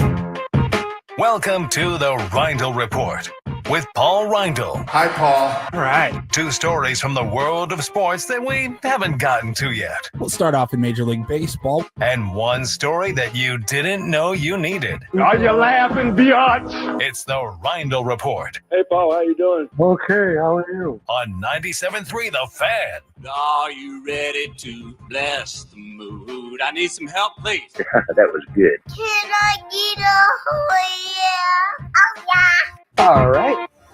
All right. Alrighty. Good morning, my friends. Hi, Paulie. Let's get you caught up on a couple of sports we haven't really talked about today. We'll start in the NBA. Some good games last night. Celtics staved off elimination. They beat the Knicks. They crushed the Knicks 127-102. I don't know how many people thought it would be a blowout at least. Maybe you had Celtics winning at home, but after that Jason Tatum season-ending injury the other night. Kind of left him for dead, man. Yeah, and I guess you can look at it 2 ways. It can either be a morale booster and you're going to rally together like they did, or you go down in flames. The Boston Celtics did win, so New York still has a 3-2 series lead with Game 6 coming up on, I believe they play on Friday night. I'll tell you what, the Knicks will likely win the series, but Boston could still win this series without Jason Tatum. if they make their 3-pointers. They're such a 3-point heavy team. They made 22 of them. So you're telling me that yesterday the Knicks could win, but also the Celtics could win? No, I mean, the Knicks are because that's what it sounded the like. The Knicks are favored for good reason, right? But don't just assume Boston can't win this without Jason Tatum. Yeah, I mean, last night's pretty good indicator. They're like so reliant on the 3-pointer that probably one of the next 2 games without Tatum, they're going to not make enough threes and they're going to lose. But if they happen to be hot like they were last night, they'll beat anybody, even without Tatum. So it's not over. Ray says if the Celtics score more points, I think they could get it. Mm-hmm. Yeah, they could. I like that analysis. I'm going to start doing that. Right. If the Padres could win tomorrow, or the Mariners could win. It depends on who scores more runs. Yeah, if the Padres score more runs, they should win. Yeah, they should. But they might not. No, the they Mariners will. might score more runs. But they might. I like that. It makes our job. I do have a point here. That I know you 3-point said shooting if is the Celtics, a great equalizer. He said the Celtics could win this series, but the Knicks could also win. It's the beauty of sports, I think. John Smoltz over here. And then in the Western Conference, I'm not making fun of you. I'm making fun of us, sports people. Anthony Edwards and the Timberwolves are bringing their ass to the Western Conference Finals. They beat the Warriors yesterday, finished that series off 4-1. Warriors really didn't stand a chance after Steph Curry went down in game 1, right? Like early in game 1, he was done. So he was not able to make it back. And who do they play? They are going Pacers? to play on. No, they play the winner of the Nuggets Thunder. Quickwoods, when do you think the last time the Minnesota Timberwolves made the conference finals was? Like ballpark. I thought were they fairly good recently? No KG days? I have no idea. Last year. Oh, no idea. No It's clue. the second straight year there. I know. Was Ant there? Yeah. No, Yeah, he that made it makes last sense. year too. That's when he told Chuck to bring his ass. Oh, that's it. That was from that. He's like, you know what? I might have to get out to Minnesota and watch a game. Bring your ass. Bring your ass. It's just one of those you kind of think about it and go, yeah, they must not have been there in a long time. Yeah. It's like, oh no, they were there last year. Same with Indiana. It's like, oh, Pacers, they got to the conference final. They must not have been there. No, they were there last year too. They lost to the Celtics. Yeah, so they will play the Timberwolves will play the winner of the Thunder Denver Nuggets series. That goes tonight, just one game in the NBA at 5:30 on ESPN. Oklahoma City has a 3-2 series lead.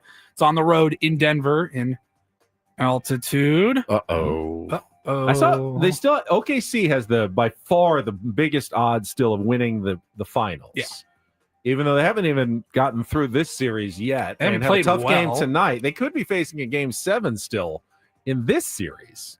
And yet they're like minus 140, I saw, to win the NBA Finals, and every other team was like plus 400, plus 600, plus 800. Who do you like? Who are you looking favorites. at going, these guys, people are not sleeping on them because they're, but like Minnesota, is that one you look at and you go, these guys could absolutely win the They're a title. fun team. I got a couple of friends that are big Timberwolves fans. I'm asking because I want to put down a long shot. I would like to see If you want a long shot bet where you can get the best price, Pacers. Pacers. is the team. Yeah. And there's belief that they could do it. Oh yeah, Yeah. they could, and no one's going to think they can, but they can. Now they'll be underdogs if they get there to either probably the Timberwolves or the Thunder, but they could win the series. I think I would love to watch Knicks Timberwolves. Probably would be my NBA Finals matchup. I like Brunson and Ant. That would be fun. Yeah. that would be a fun one to watch. And I don't know. I don't hate the Knicks. I don't hate New York. Yeah.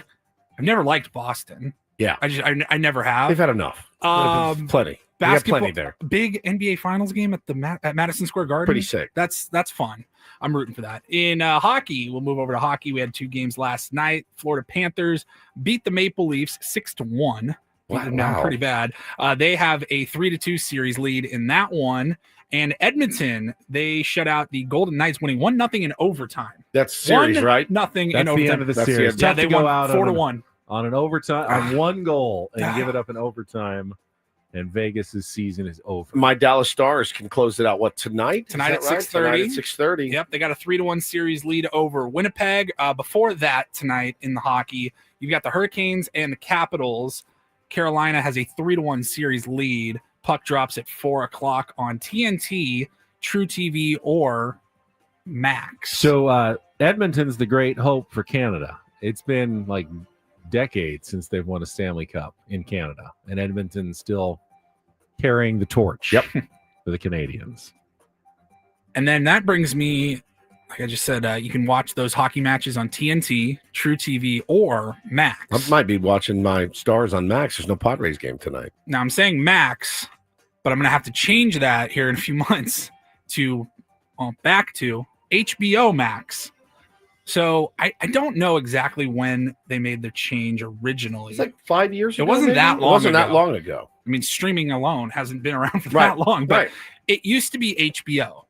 And then it was HBO Max. They, the conglomerates, they buy other networks, Cinemax, and they went with HBO Max. I remember like the purple background with the white letters. And then all of a sudden they just said, we're going to go with Max. And I feel like that was fairly recently. And it was announced yesterday that HBO is going back to HBO Max.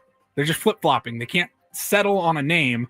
Why they ever removed the HBO from their name was a little bit beyond me. It sounds like, and they may even own it, but like Coca-Cola buying Tab soda. It's not Tab Coca-Cola. Like, lead with the brand that everybody knows. Yes, HBO. Huge brand. Been around Huge forever. brand name. Maybe the most prestigious brand name in television. Spencer says almost a year ago it became just Max. Yeah, I remember it. I remember going to search for the app in my phone and typing in HBO. Yes. So now they're going back to HBO Max. Why the constant? Why did they ever leave in the first place? HBO was the brand. An established. We had HBO legend Jim Lampley in. We did last week, and he talked about the most prestigious television outlet in the world, HBO. HBO. They built that over decades, and then just. I heard it was one guy. Gave it up. I heard like one guy, this kind of control freak CEO type, came in and started throwing his weight around. But Adam says they changed it to supposedly broaden their appeal beyond HBO. Does that really do it? What doesn't HBO appeal to? Broadening the appeal beyond HBO, then you take HBO out of the name. Right. So does that make it more broad, or do you? I don't know. I don't know how branding works. No, like Cinemax had more appeal than HBO. Well, Cinemax had way more appeal to some of us. Somebody just mentioned old Skinemax, as we called it back in the day. Boy, old Gary Woods sure loved those Cinemax free weekends. I'll tell you that right now. And the HBO free weekends. I told you the guy would run down to Best Buy, buy all the 7,000 cassettes, tape every movie known to man. Label that you'd get what? You get about 4 movies on a tape? Like 3? I don't know. Could you get? Yeah, you could get multiples. Really? Oh, Depends yeah. on which kind of tape you were. 100%. He probably got the most. Biggest. And then you're watching Who's Harry Crumb and HBO free weekend. HBO, awesome. Got that slight warble on the warble on the tape, bro. You want to talk about the Super Bowl for him? Is those free weekends? I mean, some of my favorite stories you've ever told on the show. And I would bet you guys anything. He just got rid of the tapes years ago, but I bet you I gotta remember to dig up the list. The yellow pad, 40-page legal yellow pad.